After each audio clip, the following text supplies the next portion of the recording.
नमस्कार, news point लेकर हाजिर हूं मैं राजीव। दोस्तों, देश का सियासी माहौल बता रहा है कि एनडीए के तीसरी बार सत्ता में आने के साथ ही नरेंद्र मोदी के कमजोर होने की शुरुआत हो चुकी है। आप जानते हैं कि कल से संसद सत्र शुरू होने जा रहा है। परसों यानी मंगलवार को निर्मला सीतारमण बजट पेश करेंगी, लेकिन इस बार मामला पिछले 10 सालों की तरह आसान नहीं रहने वाला है। दोस्तों, इसके संकेत आज सर्वदलीय बैठक में ही मिल गए हैं। इस बैठक के बारे में कांग्रेस सांसद जयराम रमेश ने लिखा है कि रक्षा मंत्री राजनाथ सिंह की अध्यक्षता में हुई बैठक के दौरान जेडीयू और वाईएसआरसीपी ने बिहार और आंध्र प्रदेश के लिए विशेष श्रेणी के राज्य का दर्जा मांगा, जबकि टीडीपी ने इस मामले पर अजीब तरीके से चुप्पी साधे रखी।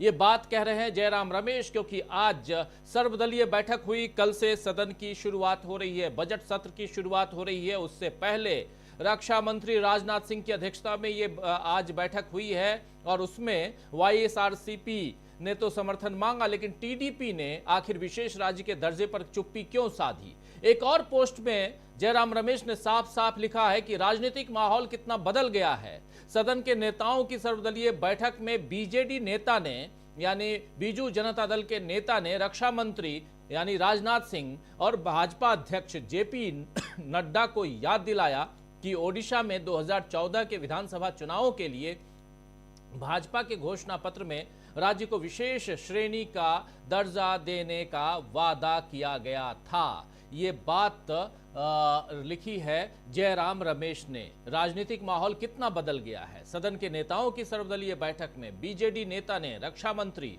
और भाजपा अध्यक्ष जेपी नड्डा को याद दिलाया कि ओडिशा में 2014 के विधानसभा चुनाव के लिए भाजपा के घोषणा पत्र में राज्य को विशेष श्रेणी का दर्जा देने का वादा किया गया था।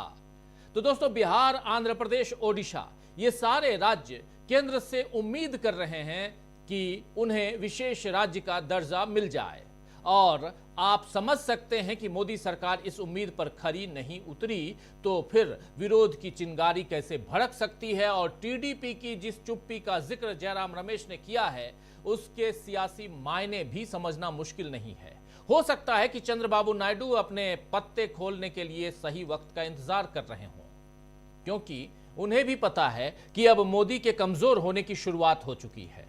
बिहार, यूपी, महाराष्ट्र, इन तमाम राज्यों के घटनाक्रम यही बता रहे हैं। और उधर आज पश्चिम बंगाल में जिस तरह ममता बनर्जी और अखिलेश यादव एक साथ थे, उससे बीजेपी की टेंशन बढ़ सकती है। ममता बनर्जी ने अखिलेश यादव की तारीफ करते हुए कहा है कि उत्तर प्रदेश में आपने जो खेल किया वो काबिले तारीफ है। वहीं ममता बनर्जी ने यह भी कहा है कि ये एक बेशर्म सरकार है जो एजेंसियों और अन्य साधनों का दुरुपयोग करके सत्ता में आई है, लेकिन ये एक स्थिर सरकार नहीं है और जल्द ही गिर जाएगी। आइए जरा सुन ले ममता बनर्जी को, सुनिए जरा। चाहती हूं हिंदुस्तान का रिलेशन अच्छा हो।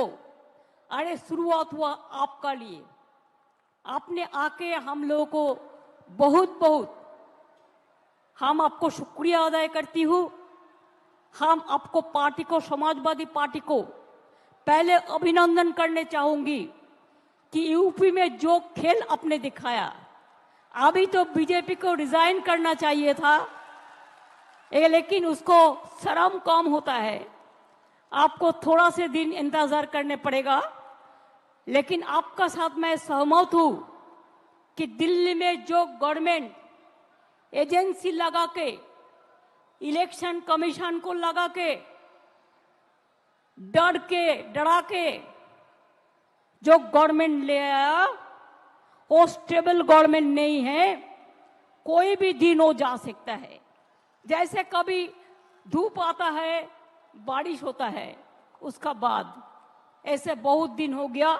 Enough is enough. तो सुन रहे थे ममता बनर्जी को, enough is enough. Akhilesh Yadav ने भी एक बार फिर एनफ इज एनफ कह दिया, यानी भविष्यवाणी कर दी है कि यह सरकार जल्द गिर जाएगी। आइए जरा अखिलेश यादव को भी सुन लेते हैं। इसी मंच से अखिलेश यादव भी आज अपनी बात रख रहे थे। बहुत ही अखिलेश यहां अपनी चुस्ती दुरुस्ती का परिचय देते हुए और बता रहे थे कि कैसे यह सरकार जल्द गिर जाएगी। सुनिए। जो सत्ता में लोग हैं दिल्ली में और दिल्ली के इशारे पर जो लोग बैठे हैं जगह जगह पर, वो लगातार षड्यंत्र कर रहे हैं। लेकिन मैं जानता हूं आपका साहस, आपकी बहादुरी, आपका साथ जो दीदी के साथ है, वो हर षड्यंत्र का मुकाबला करने के लिए तैयार हैं। देश को ऐसी ताकतें हैं जो विभाजनकारी राजनीति के नाम पर बांट करके हमेशा के लिए राज करना चाहती हैं, लेकिन ऐसा करने में वो कुछ समय के लिए कामयाब भी हो जाएं, पर आखिरकार वो हारेंगे, क्योंकि गलत मंसूबे कभी अपनी मंजिल नहीं पाते हैं। जो इंसान और इंसाफ के साथ खड़े होते हैं, जीत आखिर उन्हीं की होती है। जो नकारात्मक लोग अंदर से डरे होते हैं, वही साजिश करते हैं। मुखबरी का काम तो कर सकते हैं, लेकिन सामने की लड़ाई लड़ करके जान देने की हिम्मत उनमें कभी नहीं होती है। खुदगर्जी और मुनाफाखोरी ही इनका कारोबार होता है, जिसको बढ़ाने के लिए सियासत करना चाह के भी लोगों का भला कभी उनका मकसद नहीं होता, न कभी रहेगा ऐसे लोगों का। इसलिए हर हाल में मैं किसी भी स्तर तक वो लोग गिर करके सत्ता में अपने हाथ में रखना चाहते हैं। हालांकि बंगाल ने, आप लोगों ने मिलकर के यहां मुकाबला किया, बीजेपी को हटा दिया, पीछे छोड़ दिया। यूपी भी आपके साथ रह करके पीछे छोड़ दिया। ये जो सत्ता में कुछ दिन के लिए आए हैं, ये कुछ दिन के मेहमान हैं। मैंने लोकसभा में भी कहा और आज भी कहता हूं, जो दिल्ली में सरकार में बैठे लोग हैं, वो सरकार चलने वाली नहीं है, वो सरकार गिरने वाली है। और हम और आप लोग देखेंगे एक दिन कि यही सरकार गिरेगी और हमारे आपके लिए खुशियों के दिन भी आएंगे।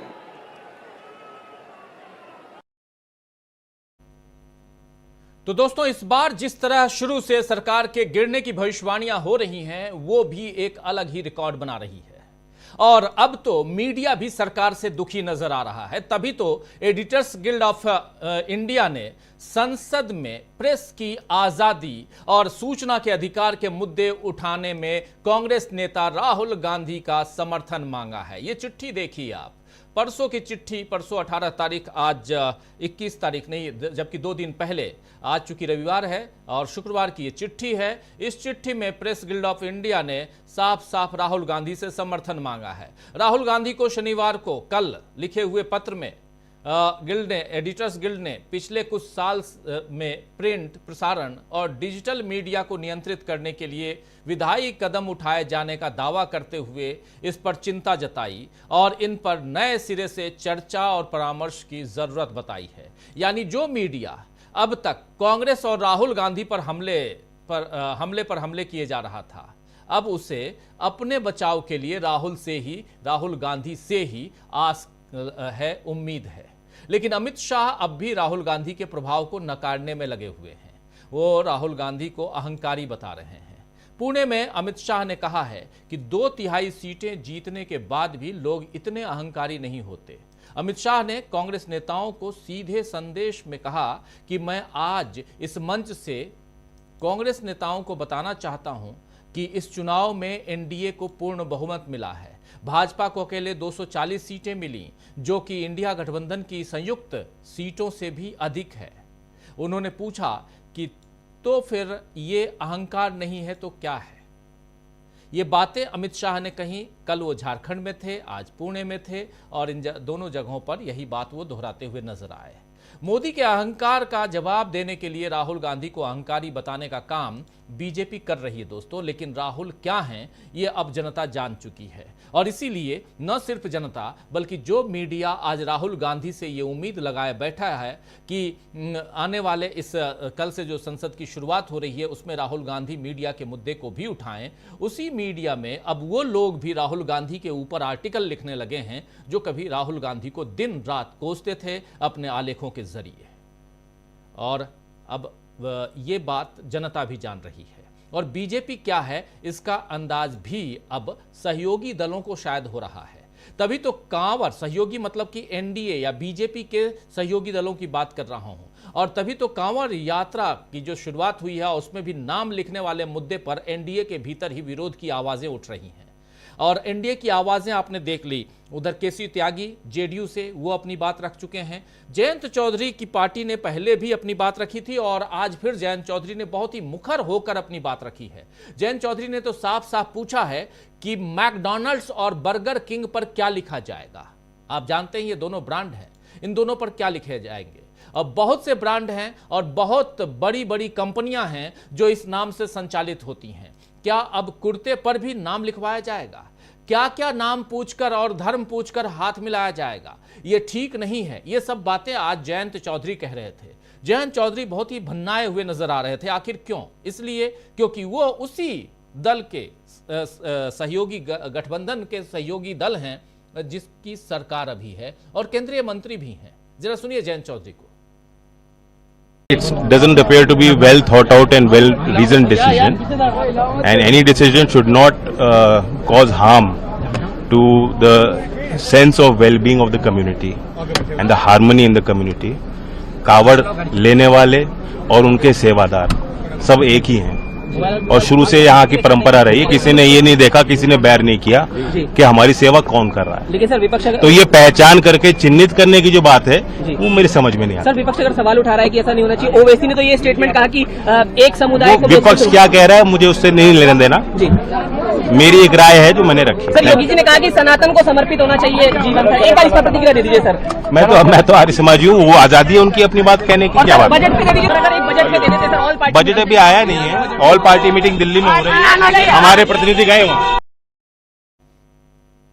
तो सुन लिया आपने, कह रहे हैं कि विपक्ष क्या कह रहा है ये उनकी राय, लेकिन मेरी ये राय है और अपनी वो राय रख रहे हैं और ब्रांड से लेकर तमाम मसलों का जिक्र यहाँ इन्होंने यानी जयंत चौधरी ने किया है। तो जब मोदी को ये बताया जाने लगे कि क्या ठीक है और क्या ठीक नहीं है तो समझ लेना चाहिए कि मोदी के कमजोर होने की शुरुआत हो चुकी है। दोस्तों, क्या इस कमजोरी के साथ सरकार चला पाएंगे नरेंद्र मोदी? ये एक बड़ा सवाल है और इसी सवाल के साथ अब इस चर्चा की हम आज शुरुआत करते हैं। और कल से आप जानते हैं बजट सत्र की शुरुआत हो रही है, लेकिन बजट सत्र से पहले जितनी चीजें हो चुकी हैं ये सब नरेंद्र मोदी को और क्या कमजोर कर रहे हैं? क्या नरेंद्र मोदी की परेशानियों की शुरुआत हो चुकी है? आइए चलिए चर्चा की शुरुआत करते हैं। हमारे साथ कुछ वरिष्ठ साथी जुड़े हुए हैं, उन सबसे आपका परिचय करवाता हूं और आगे बढ़ते हैं। हमारे साथ देखिए इस वक्त 5 वरिष्ठ साथी जुड़े हुए हैं। हमारे साथ जुड़े हुए हैं जयशंकर जी, हमारे साथ दीपक जी जुड़े हुए हैं, राहुल लाल जी जुड़े हुए हैं, प्रशांत टंडन जी, अमलेंदु उपाध्याय जी। आप सबका स्वागत है, इस्तकबाल है।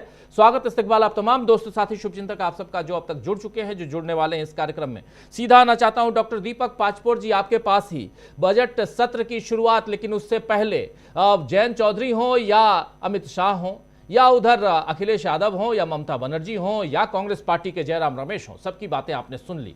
जरा आपसे पहली प्रतिक्रिया, कितने घिरे हुए, कितने परेशान और कितनी परेशानियों की शुरुआत यहां नरेंद्र मोदी और उनकी सरकार के लिए? राजू जी देखिए, पिछला जो सत्र हुआ था उसमें बहुत मुश्किल से नीट के मामले में बाहर निकली थी ये सरकार। पहली मतलब जो पिछली सरकार, नई सरकार जो आई थी उसके ऊपर एक बहुत बड़ा हमला नीट के मामले को लेकर हुआ था।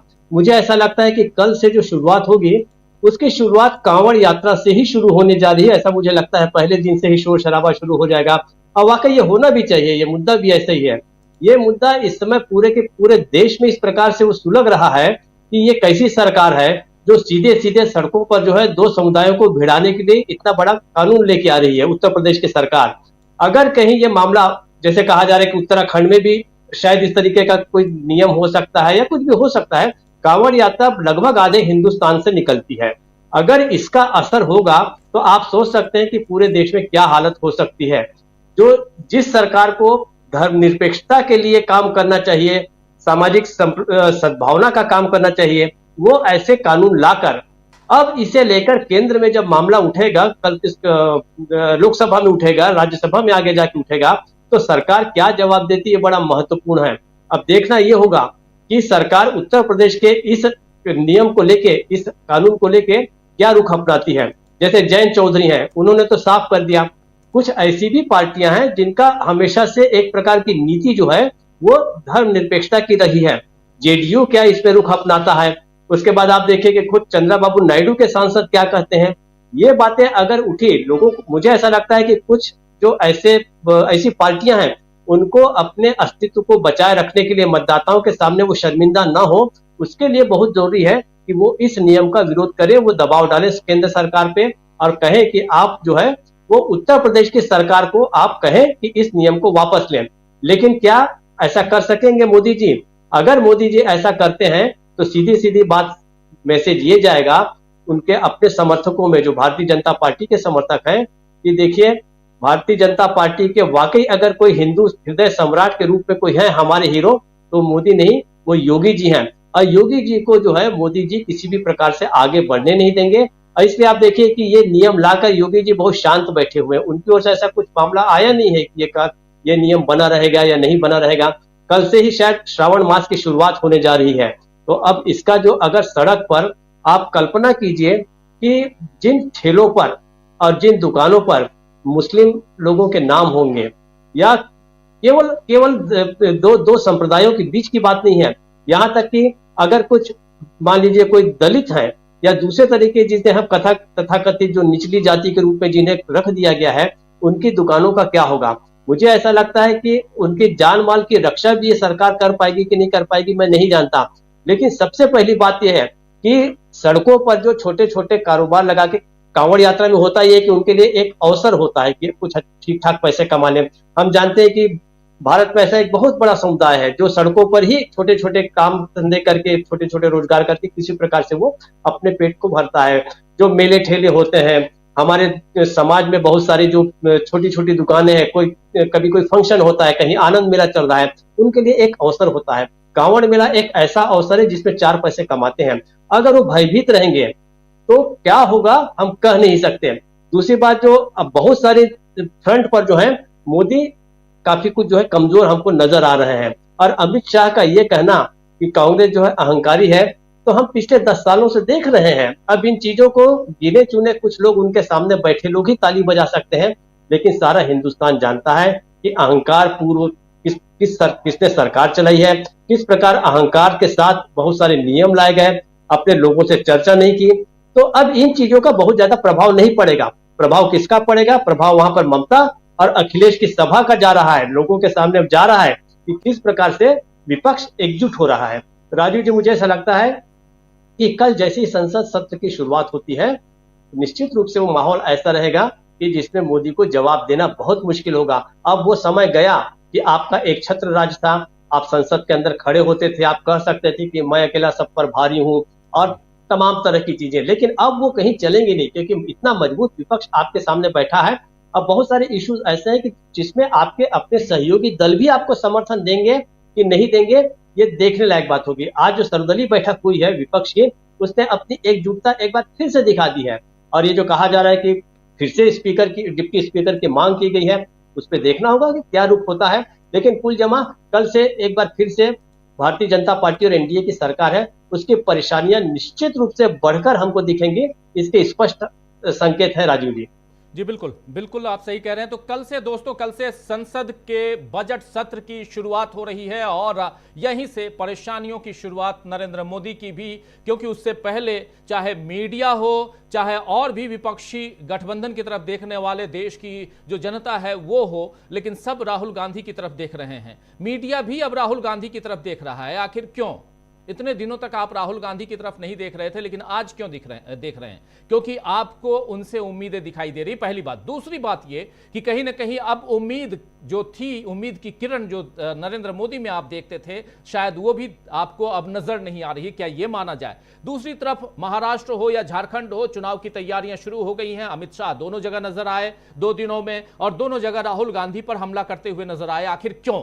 ये सारे सवाल हैं, इन सवालों का जवाब ढूंढेंगे। इस बीच हमारे साथ अतुल सिन्हा जी भी जुड़ गए हैं। अतुल जी, आपका स्वागत करता हूं इस कार्यक्रम में, और सीधा आना चाहता हूं राहुल लाल जी आपके पास। राहुल जी, कैसे आप देखते हैं राहुल गांधी, आपके हम नाम, उनकी तरफ देखने वाले लोगों की संख्या क्यों बढ़ते जा रही है? राहुल जी, देखिए राजीव जी, राहुल गांधी की लोकप्रियता अगर इसमें कही जाए तो वो बिल्कुल ही अद्वितीय अनपैरेलल स्तर पे है हर तरफ।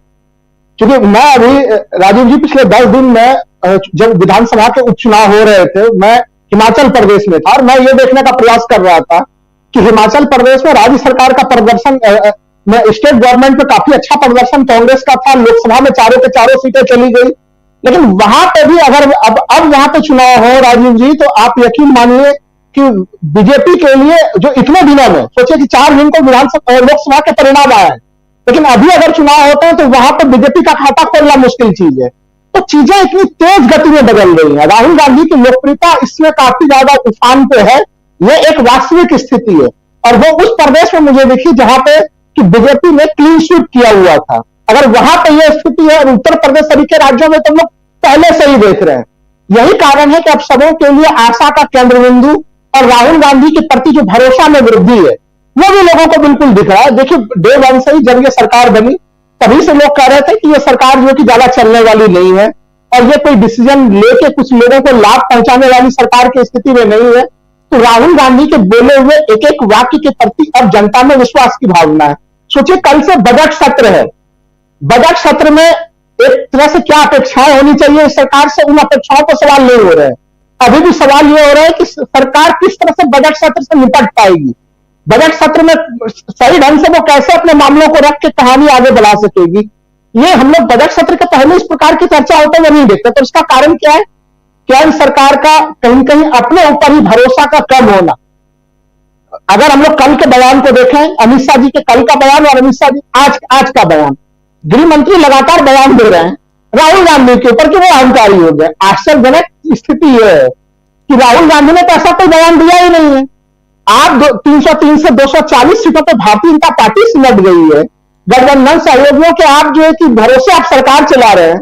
तो वैसे स्थिति में जो सरकार में परिवर्तन होना चाहिए, गठबंधन सहयोगियों को जो प्रतिनिधित्व मिलना चाहिए वो प्रतिनिधित्व आपने सरकार निर्माण में नहीं दिया। तो अहंकार का भाव तो नरेंद्र मोदी जी ने दिखाया इस पूरे सरकार के गठन में कि गठबंधन सरकार होने के बावजूद भी गठबंधन सहयोगियों को जो स्थान मिलना था वो नहीं मिला।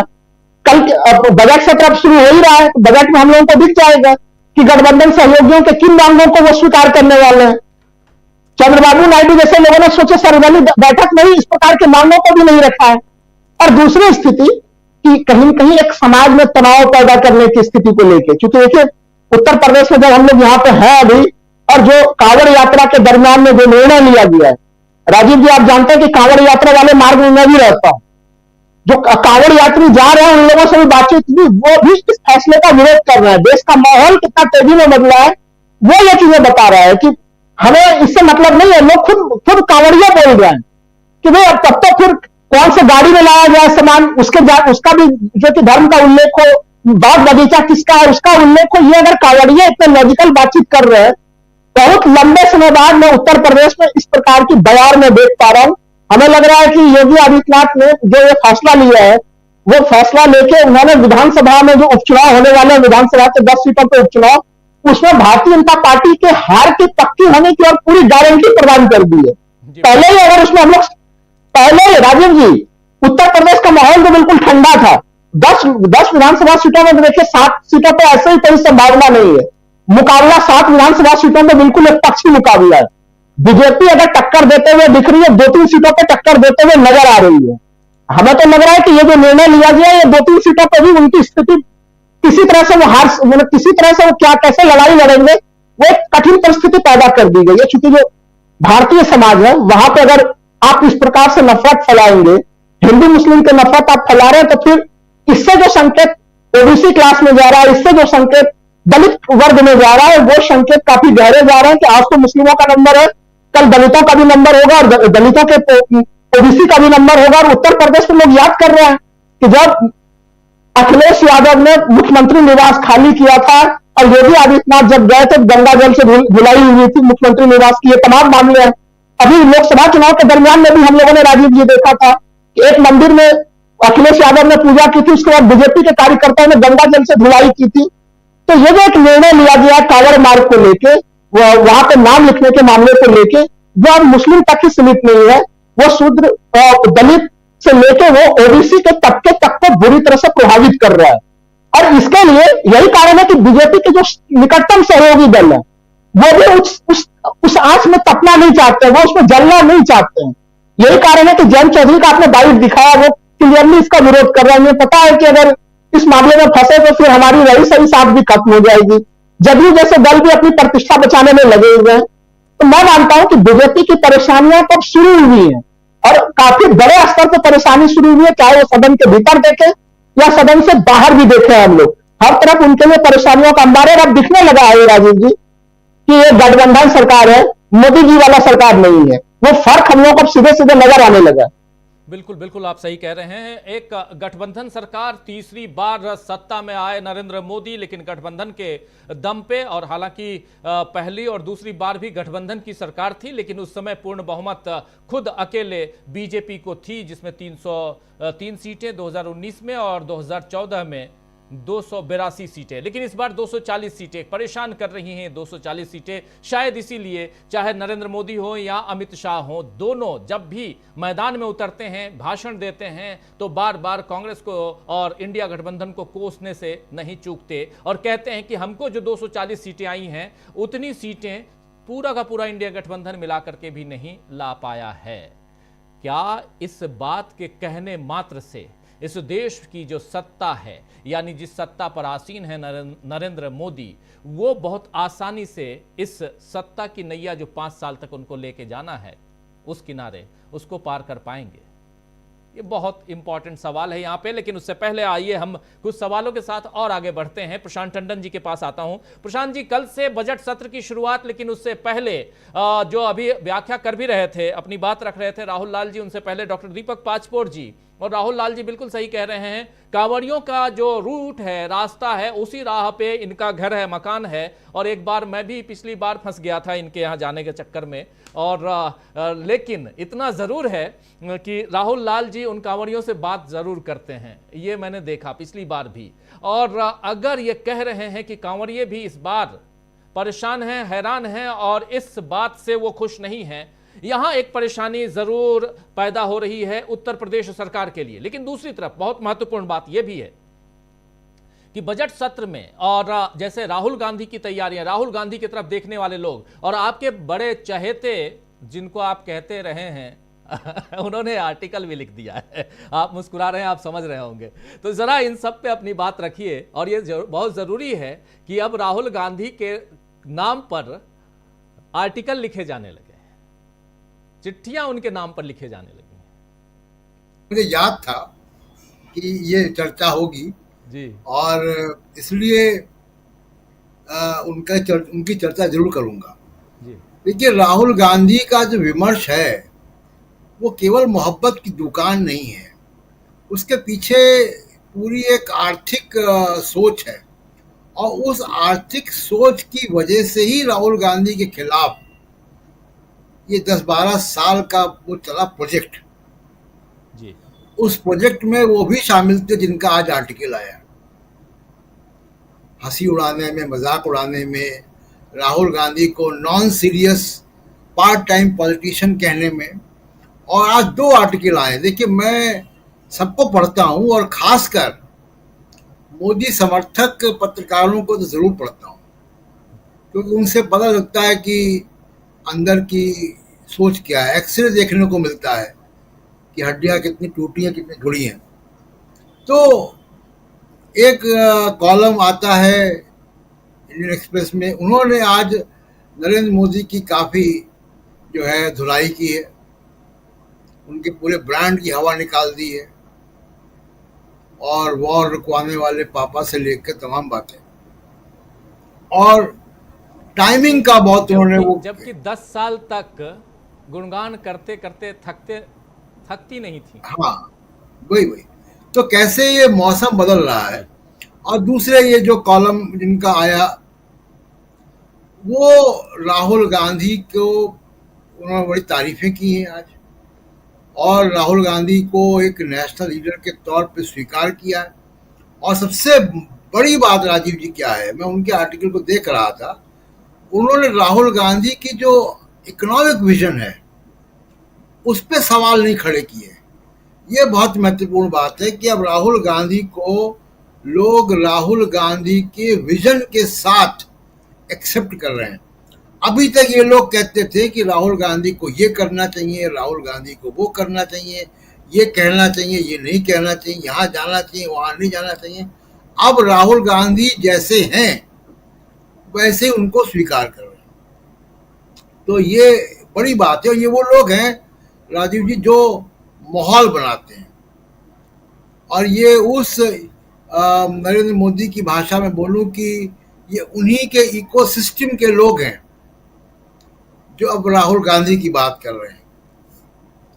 तो दूसरी बात कि राहुल गांधी का असर, कल केवल पार्लियामेंट नहीं चालू हो रही राजीव जी, कल कांवड़ यात्रा भी शुरू हो रही है जी। और उस कांवड़ यात्रा पे मैं जरा कुछ कहना चाहूंगा कि एक तरफ तो योगी सरकार और उनकी पुलिस आरिफ फलवाला लिखवा रही है और दूसरी तरफ कन्हैया और असलम नाम के दो लड़के कांवड़ लेके हरिद्वार जा रहे हैं और गंगा जल ला रहे हैं। उनका वीडियो तमाम सोशल मीडिया पे वायरल है।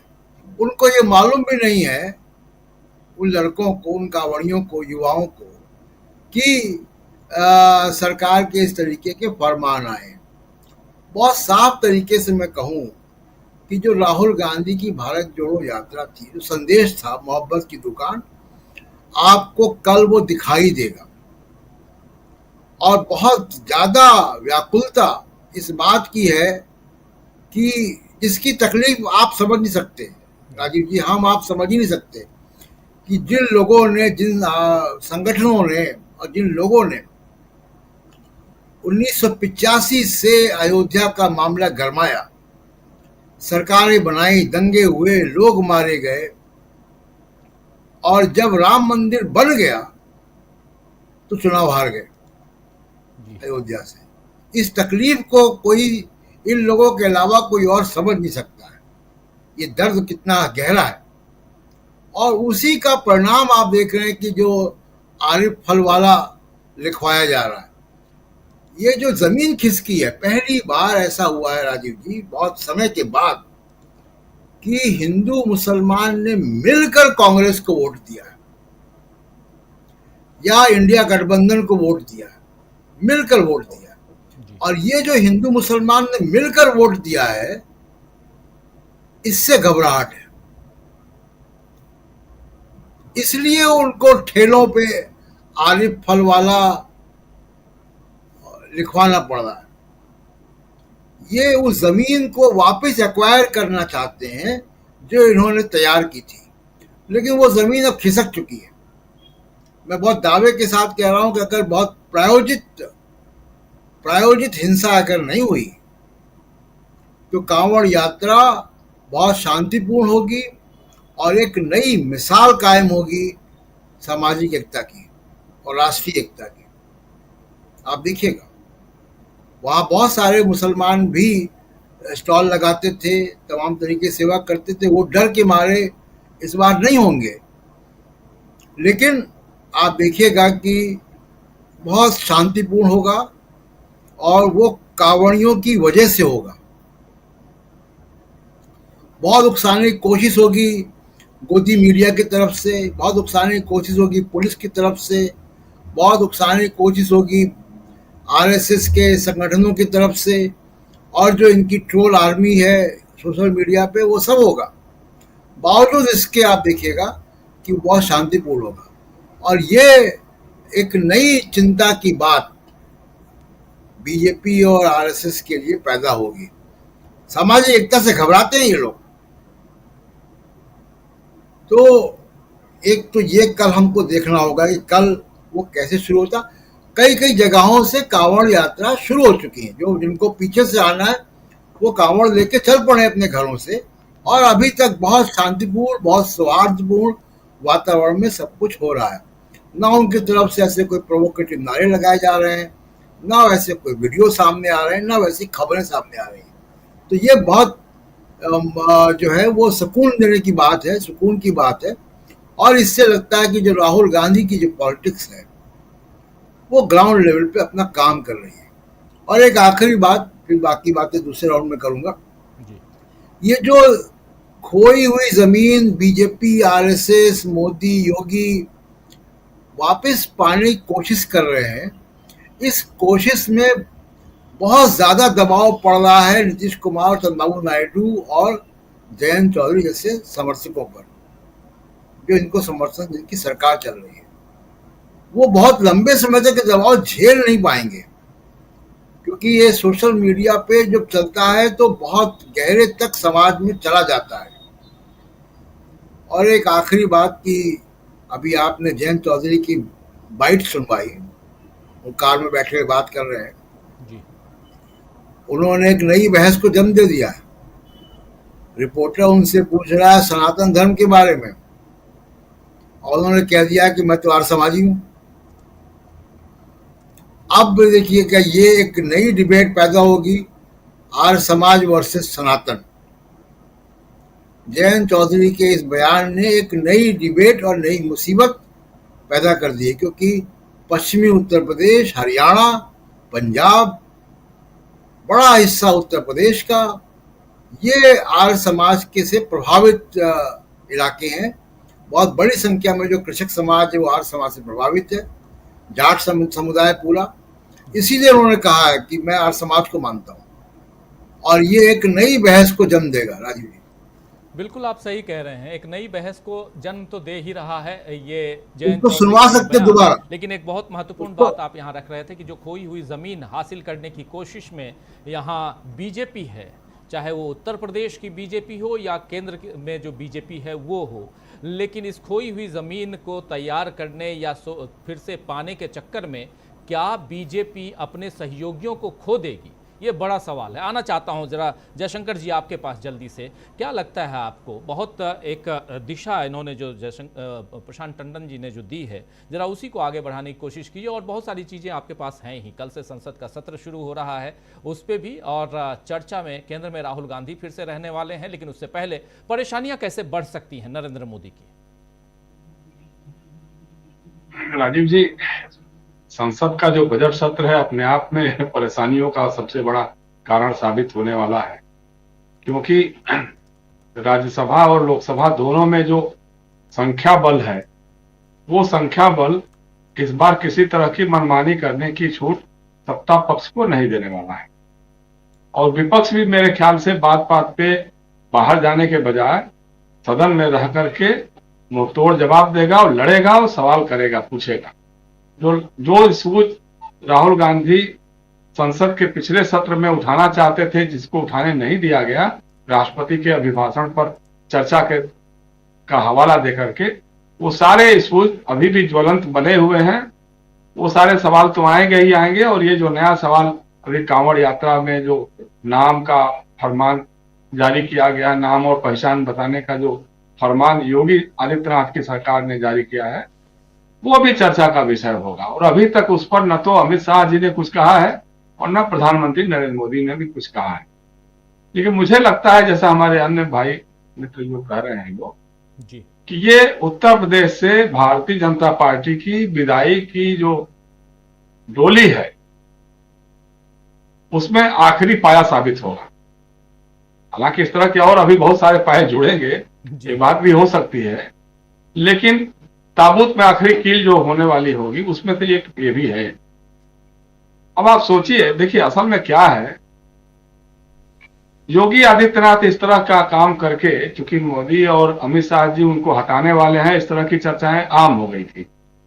और जिस तरह से केशव मौर्य की गतिविधियां बढ़ी थी दिल्ली से लेकर के लखनऊ तक, उसको देख करके योगी को लगा कि कुछ ऐसा कर दिया जाए जिससे मोदी जी और अमित शाह जी खुद ही फंस जाए और इससे हमको आरएसएस का सपोर्ट मिल जाए। आपको याद होगा कि देखिए, ये तात्कालिक कार्रवाइयां नहीं है, एक सुनियोजित क्रम से जो चल रहा है उसमें एक कड़ी है। जैसा मैं बार बार कहता हूं, पिछली बार भी जब चर्चा हो रही तब भी मैंने कहा था कि 1942 में जब अंग्रेजों भारत छोड़ो का आंदोलन शुरू हुआ था, डू और डाई का नारा दिया गया था, तब राष्ट्रीय स्वयंसेवक संघ के लोग गए थे। उस समय के सरसंघ चालक माधव सदाशिव गोलवलकर जी, जिनको ये लोग गुरुजी कहते थे, उनके पास कि गुरुजी हम लोगों को भी इस आंदोलन में शामिल होना चाहिए। उन्होंने कहा नहीं नहीं, एकदम नहीं, अंग्रेज हमारे दुश्मन नहीं है। हमारे अभी हमको अंदरूनी दुश्मनों से लड़ना होगा, और अंदरूनी दुश्मन कौन है? मुसलमान और कम्युनिस्ट। आप देखिए इनकी सारी, मतलब उस समय से लेकर के अभी तक की जो राजनीति और रणनीति है वो मुस्लिम विरोध, कम्युनिस्ट विरोध पर आधारित रही है। लगातार इस तरह के प्रयास किए जा रहे हैं कि मुसलमानों के जो आर्थिक संसाधन हैं, रोजी रोटी के जो उपाय हैं, उसमें कैसे प्रतिबंधित किया जाए, कैसे उसको बाधित किया जाए। लगातार आप हर तरह के काम आप देखते जाइए, जो मुसलमानों का पारंपरिक काम रहा है उसको धीरे धीरे आधुनिकीकरण के नाम पर या किसी और नाम पर खत्म किया जाता रहा। और अब जो है कि अब वो मोहल्ले में कहीं ठेला नहीं लगा सकता है, और सब्जी बेचेगा तो उसको नाम लिखना होगा कि करीम का है कि सलीम का है। फल बेचेगा, रेहड़ी पर लगाएगा तो उस पर अपना नाम लिख के बताना होगा, ताकि हम वहां से सामान नहीं लेंगे। कांवड़ यात्रा का तो एक बहाना है, क्योंकि तत्काल कांवड़ यात्रा निकलने वाली है, तो उस रूट पे भाई इसके पहले भी तो उत्तर प्रदेश के कई जिलों में गलियों में लोग फेरी लगाने वालों के कहते थे भैया तुम मुसलमान है यहां से जाओ, इस गली में तुमको नहीं आना है, पहले भी कहते थे। और गुजरात का तो मैंने अभी पिछले ही बताया था कि अभी मैं गया था अहमदाबाद, तो म्यूनिसिपल मार्केट में हमको नहीं ले जाया गया क्योंकि वहां मुसलमानों की दुकानें थी। और उसी गुजरात में एक हाउसिंग सोसाइटी में सरकार ने मकान अलॉट किया एक मुस्लिम परिवार के नाम पे, तो वहां के सारे रहीवासियों ने विरोध किया, कहा कि साहब इनको यहां नहीं रहने देंगे। तो इस तरह का तो चीजें हो रही है लगातार। तो उसी कड़ी में यह भी है। अब सोचिए आप कि इनको फल से कोई लेना देना नहीं, उसके ठेले से भी कोई लेना देना नहीं है, उसके आर्थिक संसाधन पे चोट करना इनका मकसद है। क्योंकि आम कहां से आया है? आम बेच रहा है करीम, या आम बेच रहा है मोहन बेच रहा है, तो मोहन किस बाग से लेके आया है और किस ट्रक पे लेके आया है? वो ट्रक हो सकता है किसी मुसलमान का हो, वो बाग बगीचा हो सकता है किसी मुसलमान का हो, तो उसका क्या करेंगे? तो ऐसा कुछ तो नहीं है। लेकिन वही है असल दिक्कत राजीव जी, क्या है कि लगातार इस तरह की कोशिशें कर रहे हैं, और उसमें एक निहितार्थ है कि मुसलमान इसमें प्रोवोक्ट हो जाए, उत्तेजित हो जाए, और इस तरह के कुछ बयान देने शुरू करते हैं जिसमें इनको मौका मिल जाए सांप्रदायिक तनाव और सांप्रदायिक दंगे करवाने का। वो हो नहीं रहा है। जो बेगम अख्तर की गजल है ना कि उल्टी पड़ गई सब तदबीरें, तो इनकी सारी तदबीरें उल्टी पड़ती चली जा रही है, कोई रिएक्ट नहीं कर रहा। ठीक है, जो आप ठेले का नाम लिखवाना चाहते हैं ना, लीजिए, आरिफ फल वाला हमने लिख दिया, नसीर फल वाला लिख दिया हमने, चलिए खुश हो जाइए। तो इनकी विफलता का सबसे बड़ा कारण जो है वो यही होते जा रहा है कि सामने वाला पक्ष जो है रिएक्ट नहीं कर रहा है, इनकी भाषा में उत्तेजित होकर के जवाब नहीं दे रहा है। और जो जवाब भी दे रहे हैं लोग, जैसे मान लीजिए ओवैसी के कुछ बयान इस तरह के आ जा रहे हैं या किसी और के बयान आ रहे हैं, तो उसके साथ इस देश का मुस्लिम समाज खड़ा नहीं हो रहा है। यह इनकी हार का सबसे बड़ा कारण है। और इसीलिए जो अभी प्रशांत बता रहे थे, वो सोशल मीडिया पे काफी वायरल हुआ है कि कन्हैया और कौन एक जो सलमान या क्या नाम है, एक साथ वो कांवड़ यात्रा लेकर के जा रहे हैं। तो वो एक बहुत बड़ा बदलाव है समाज में, अभी भी लगातार ऐसा है। और आप एक चीज समझिए ना कि हम लोग जिस बात को कहते थे बार बार कि कांवड़ यात्रा में क्यों सबसे अधिक दलित और पिछड़े वर्ग के ही लोग क्यों जाते हैं, क्यों नहीं किसी बाबा जी या बाबू साहब या सेठ जी के परिवार के लोग उसका नेतृत्व करते हैं, क्यों नहीं वो लोग जाते हैं? लेकिन अब उन लोगों को समझ में आने लगा कि ठीक है, कांवड़ तो हम लेके जा रहे हैं, गंगा जल तो लेके आएंगे हम, लेकिन हमारा संविधान यही लोग खत्म करने वाले हैं जो हमको उकसा रहे हैं। उनके दिमाग में भी ये बातें घर कर गई हैं। उनको लग रहा है कि भाई जिसके साथ हमारा भाईचारा रहा है, जिसके रेहड़ी से हम फल लेकर के खाते रहे हैं और जिसके यहाँ उठना बैठना हमारा रहा है, उससे ये खत्म करने वाले हैं, खत्म करना चाहते हैं। तो वो इस बारे में धीरे धीरे जागरूक हो रहा है और वो रिएक्ट भी कर रहा है। बहुत सारे जितने हमने देखा है सोशल मीडिया पे जो रिएक्शंस आए हैं लोगों के, उन लोग कांवड़ियों के रिएक्शंस हो या वहां के दुकानदारों के रिएक्शन हो, अब पता लगा कि साहब हिंदू का ढाबा है और काम करने वाले ज्यादातर मुस्लिम हैं, मुस्लिम का दुकान है या रेस्टोरेंट है, वहां काम करने वाले ज्यादातर हिंदू हैं। अब इसका क्या होगा? तो ये सारी चीजें हैं। दरअसल बात क्या है कि धीरे धीरे इनका जनाधार छीनते जा रहा है। हर तरह से जो संकेत मिल रहे हैं वो हारने के ही संकेत मिल रहे हैं। अब अमित शाह गलथेथराई कर ले तो उसमें कोई बड़ी बात नहीं है। जैसा हमारे मित्र ने कहा ना अभी कि भाई आप 303 सीट से घट करके 240 हो जाते हैं, आप 350-53 से घट के 290 पे आ जाते हैं, लेकिन ये बड़ी खुशी की बात है आपके लिए। और गठबंधन में किसके सहारे हैं? जो बेमेल गठबंधन वाले हैं, जो दिन रात आपके खिलाफ लड़ते रहे हैं। टीडीपी रहा है, पिछले चुनाव में आपके खिलाफ खड़ा था। अब चंद्रबाबू नायडू के खिलाफ आपने मुकदमे कराए, ईडी की धौंस दिलाई, उनको जेल में बंद करा दिया, आपके यहां शरणागत हो गए। अब चलिए संजोग से वहां जगन मोहन रेड्डी की सरकार से भी लोग खुश नहीं थे, तो आपको भी मौका मिल गया, चंद्रबाबू नायडू के साथ आप भी जीत के आ गए। नीतीश कुमार हर पल आपके खिलाफ बयान देते रहे, जितनी गालियां देते रहे, जितना कहा मर जाएंगे मिट जाएंगे, फिर भी इनके साथ हम हाथ नहीं मिलाएंगे।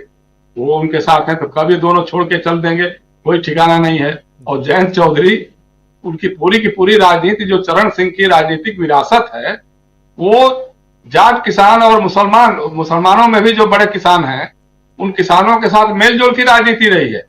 चौधरी साहब के जमाने से हम लोग देखते हुए आ रहे हैं। अब उनका अगर ये मामला अगर चला गया इस तरह से, तो जाहिर सी बात है कि जयंत चौधरी तो कहीं के रह नहीं जाएंगे।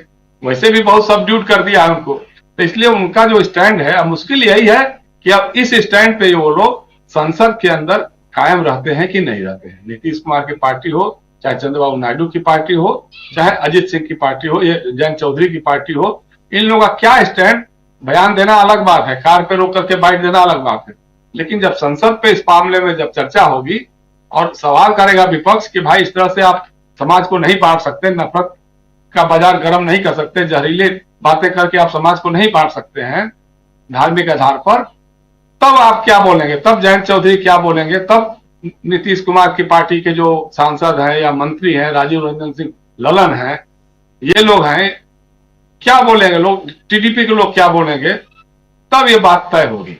लेकिन कुल मिलाकर के यही है कि ये पूरा का पूरा जो ये बजट सत्र है, गर्मी तो ऐसे ही चरम पर पहुंची है, बारिश तो हो नहीं रही है, लेकिन इस राजनीतिक माहौल को और ये गर्म कर देगा ये बजट सत्र इस बार का। और देखा जाएगा कि निर्मला सीतारमण क्या करती हैं, क्या करके कुछ मिडिल क्लास को या कुछ किसान वर्ग को या विशेष राज्य के दर्जे की बात है।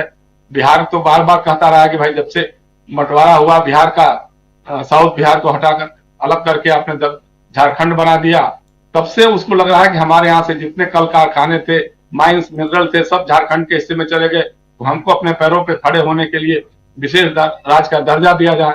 एक बार तो मोदी जी ने जाकर के भाषण किया था आरा की सभा में, उन्होंने कहा कि साहब 1 लाख करोड़ दे दूं, 1.5 लाख करोड़ दे दूं, 2 लाख करोड़ दे दूं, बोलो कितने दे दूं?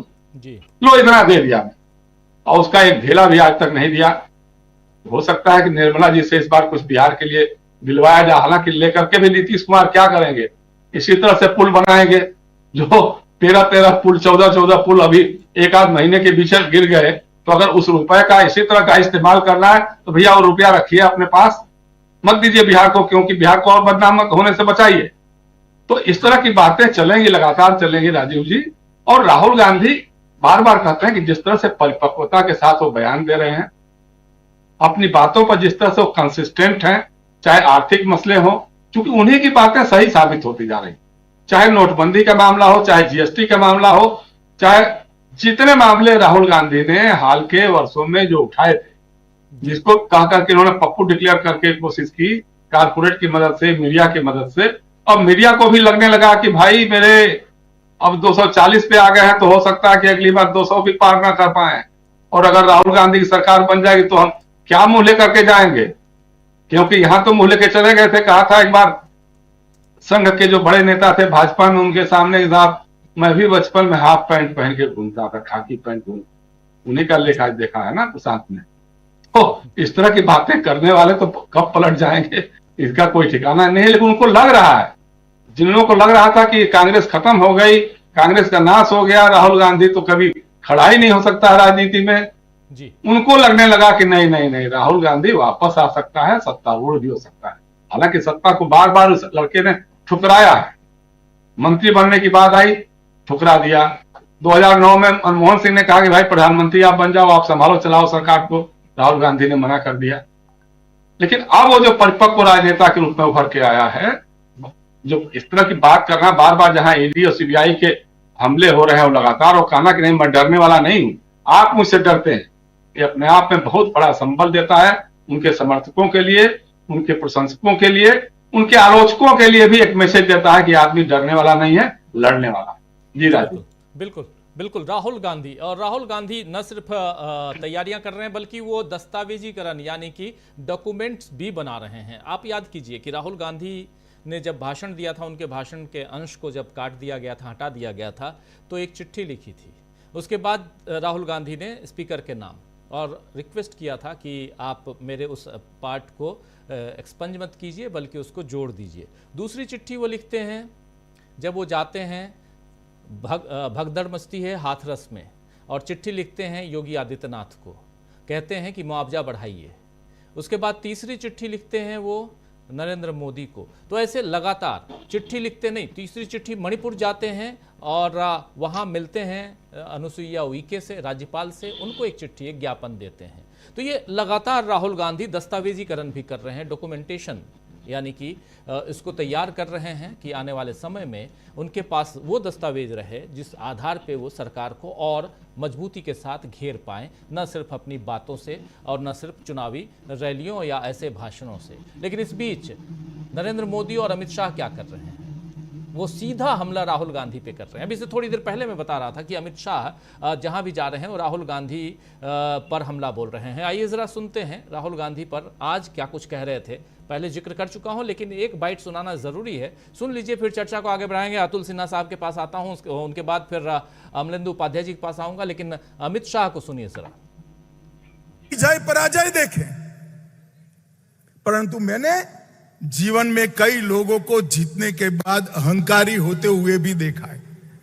जीतने के बाद अहंकार आना, इसका आपको सैकड़ों उदाहरण दुनिया भर की राजनीति में मिलेगा, मगर एक अनूठा उदाहरण राहुल गांधी दुनिया को दे रहे, वो हारने के बाद अहंकारी हो गए।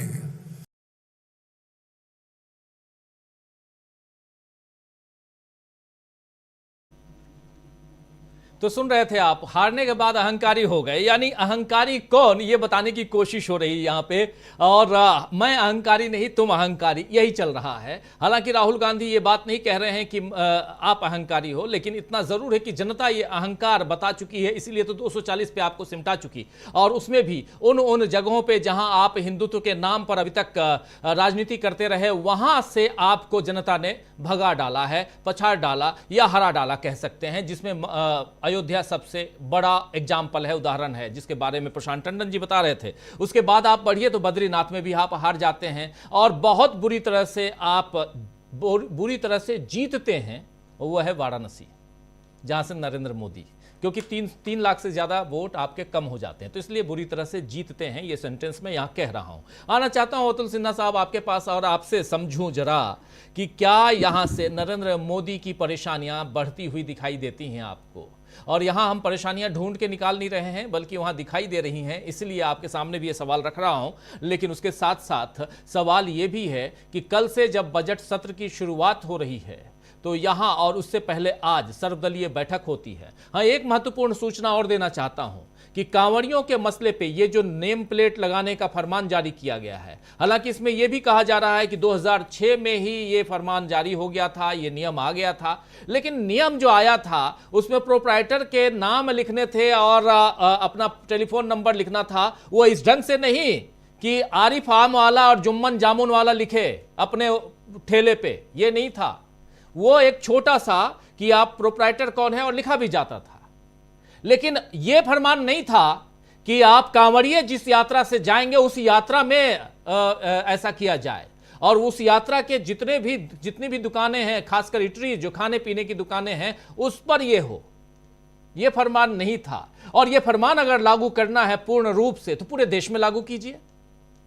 खैर चलिए, इस पर बहुत बहस, और इसलिए कह रहा हूं क्योंकि कल यह मामला सुप्रीम कोर्ट में सुना जाएगा। याचिका दाखिल हो चुकी है, सुप्रीम कोर्ट में याचिका है और कल इस पर सुनवाई है। कल नीट पे भी एक सुनवाई होगी, लेकिन यह बहुत महत्वपूर्ण है। इन सब के बीच कल इकोनॉमिक जो सर्वे आना है, आर्थिक सर्वे जो आना है वो है सदन में, और उसके बाद परसों उस पर पूर्ण बजट आना है। अतुल सिन्हा साहब, क्या देखते हैं आप यहाँ अमित शाह का जो बयान है अहंकार वाला, इसमें कितना दम दिखाई देता है? कौन अहंकारी? देखिए राजीव जी, अमित शाह का जो बयान है उसको सुनकर बस हंसी आती है और कुछ होता नहीं है, क्योंकि एक अहंकारी पार्टी के जो मुखिया हैं और जो उनके विंग सेकंड कमांड हैं, अगर वो अहंकार की बात करते हैं तो इसमें आम आदमी को हंसी आने के अलावा और कुछ नहीं कहा जा सकता। और ख़ास तौर से राहुल गांधी के लिए इस तरह की बात कहना, ये कहीं ना कहीं वो जिस तरह से अमित शाह इस समय अपनी ही पार्टी में जो अभी स्थिति है अमित शाह की पहले वाली अब है नहीं, उनकी स्थिति पहले से बहुत कमज़ोर हो गई है, ये साफ साफ नज़र भी आ रहा है। बजट सत्र का जहाँ तक सवाल है, बजट सत्र निश्चित रूप से बहुत आसान नहीं होगा इस बार मोदी सरकार के लिए, क्योंकि पिछली बार जो राहुल गांधी ने जिस तरह का भाषण दिया, जो तेवर उनके थे, उससे ये साफ है कि विपक्ष जो है पूरी ताकत के साथ इस बार बजट सत्र में हर उस बात को काउंटर करेगा जो मोदी सरकार आमतौर पर इतने सालों तक थोपने की कई बार कोशिश करती रही है, मनमानी करने की कोशिश करती रही है। तो जाहिर सी बात है कि जो बैठक हुई, आज सर्वदलीय बैठक हुई, जिसमें बिहार को या तेलंगाना को या आंध्र प्रदेश को, जो वहाँ के लोग हैं, चंद्रबाबू नायडू हों या फिर नीतीश कुमार हो, इन लोगों ने जिस तरह से बिहार को स्पेशल पैकेज देने की बात कही, ये सारे सवाल कहीं ना कहीं बजट सत्र में आएंगे। और इंटरनली बीजेपी इसको लेकर के एनडीए के जो घटक हैं उनको लेकर के सरकार खुद बहुत मुश्किल में नज़र आने वाली है आने वाले समय में, यानी इस बजट सत्र में।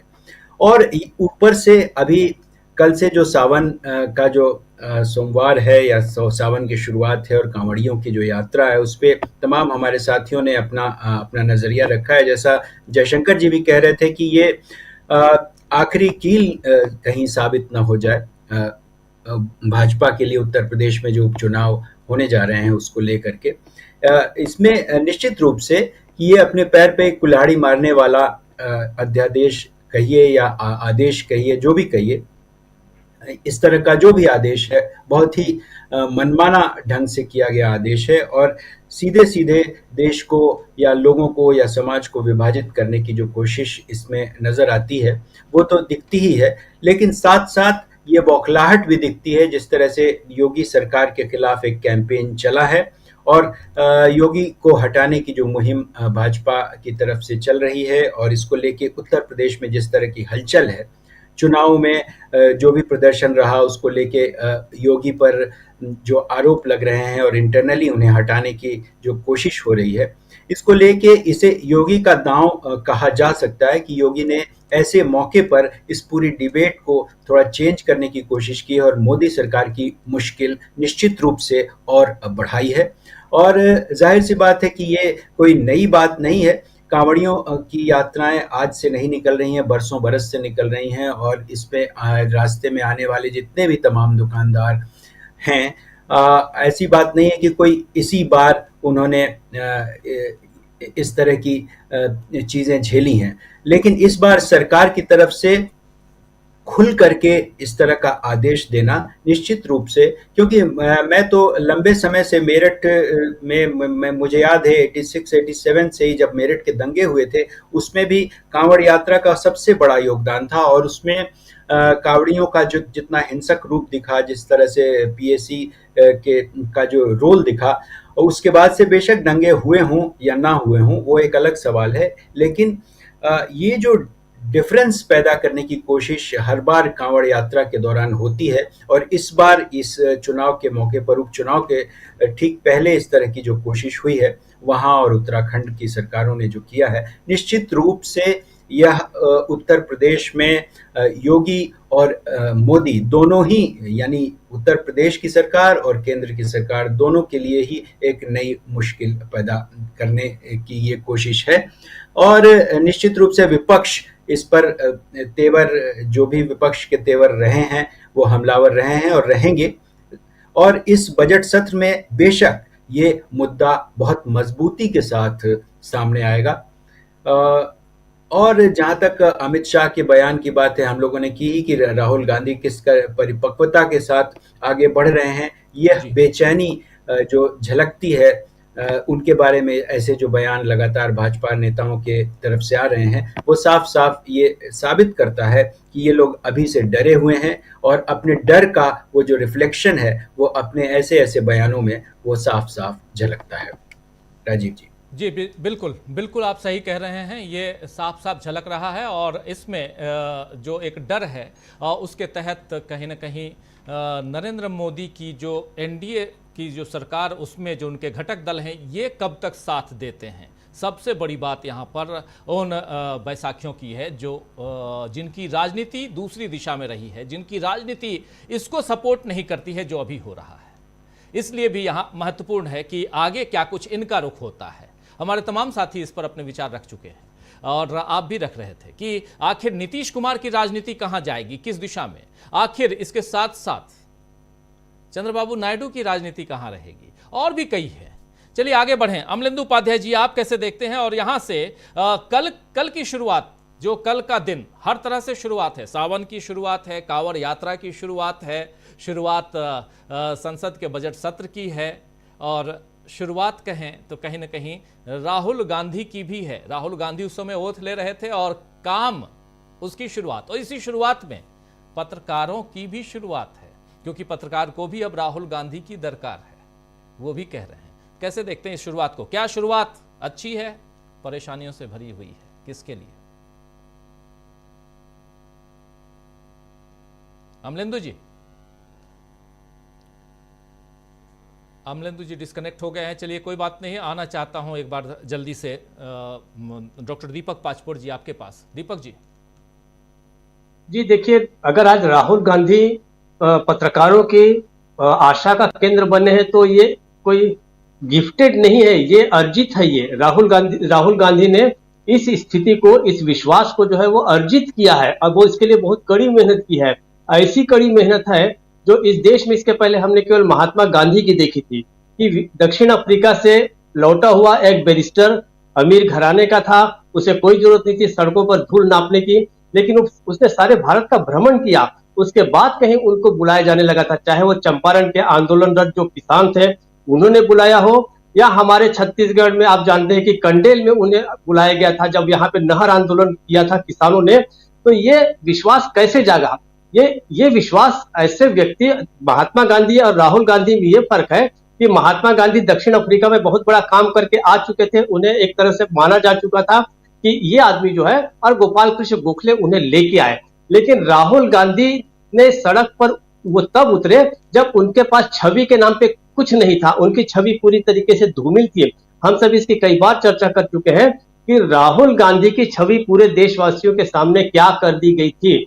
आप याद कीजिए, अभी इस समय जब जो राष्ट्रपति के अभिभाषण पर जब जवाब दे रहे थे हमारे प्रधानमंत्री मोदी जी, तो उन्होंने बहुत ही खराब तरीके से कहा कि एक ऐसा व्यक्ति है कि जिसको राजनीति में 11 बार लॉन्च किया गया, यहां तक कि लोकसभा के अंदर भी उन्हें लॉन्च करने की कोशिश की गई।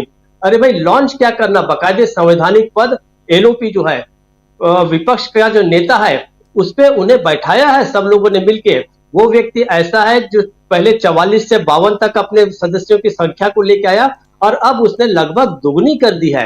आप अमित शाह जैसे व्यक्ति कहते हैं कि राहुल गांधी में पराजय के बाद भी हार है, तो ये हार कहाँ है। उसने अपनी सदस्य संख्या को लोकसभा के अंदर लगभग दुगनी कर दिया। और सवाल ये नहीं कि आपके पास सरकार आई कि नहीं आई, आप बना सके कि नहीं बना सके, वो एक बात अलग है। तो भाई इस हिसाब से तो आपको लंबे समय के बाद इस प्रकार से सत्ता मिली है, तो इसके पहले आपको किसी ने खारिज तो नहीं किया। भारतीय जनता पार्टी हो चाहे जनसंघ हो, इस देश में ताकत हमेशा से मानी जाती रही है। समाजवादियों की क्या स्थिति रही, आज साम्यवादी जो है वो कहां पर है, लेकिन आप कह सकते हैं कि साम्यवादी जो है उनकी कोई ताकत नहीं रह गई है। ताकत अपने जगह पे रहती है।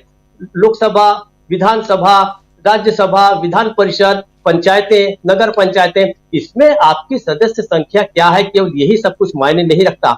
आपका एक दूसरा स्वरूप होता है राजनीतिक लड़ाई का, और वो होता है, वो सड़कों पर भी होता है, जो कहीं ज्यादा दिखता है। लोकसभा के अंदर की रिपोर्टिंग तो बहुत कम लोग देख पाते हैं, उनकी कार्रवाइयों को बहुत कम लोग समझ पाते हैं, लेकिन एक नेता अगर सड़क पर चल रहा है, लोगों के साथ खड़ा है, तो वो कहीं ज्यादा जो बड़ा दृश्यमान है वो पहले लोगों को नजर आता है। तो राहुल गांधी ने कड़ी मेहनत करके इस स्थान को पाया है, और आप उसका इस प्रकार से मजाक उड़ा रहे हैं कि आप कह रहे हैं कि ये कभी युवराज कभी शहजादा। ऐसे में अमित शाह को क्या अहंकार नजर नहीं आता?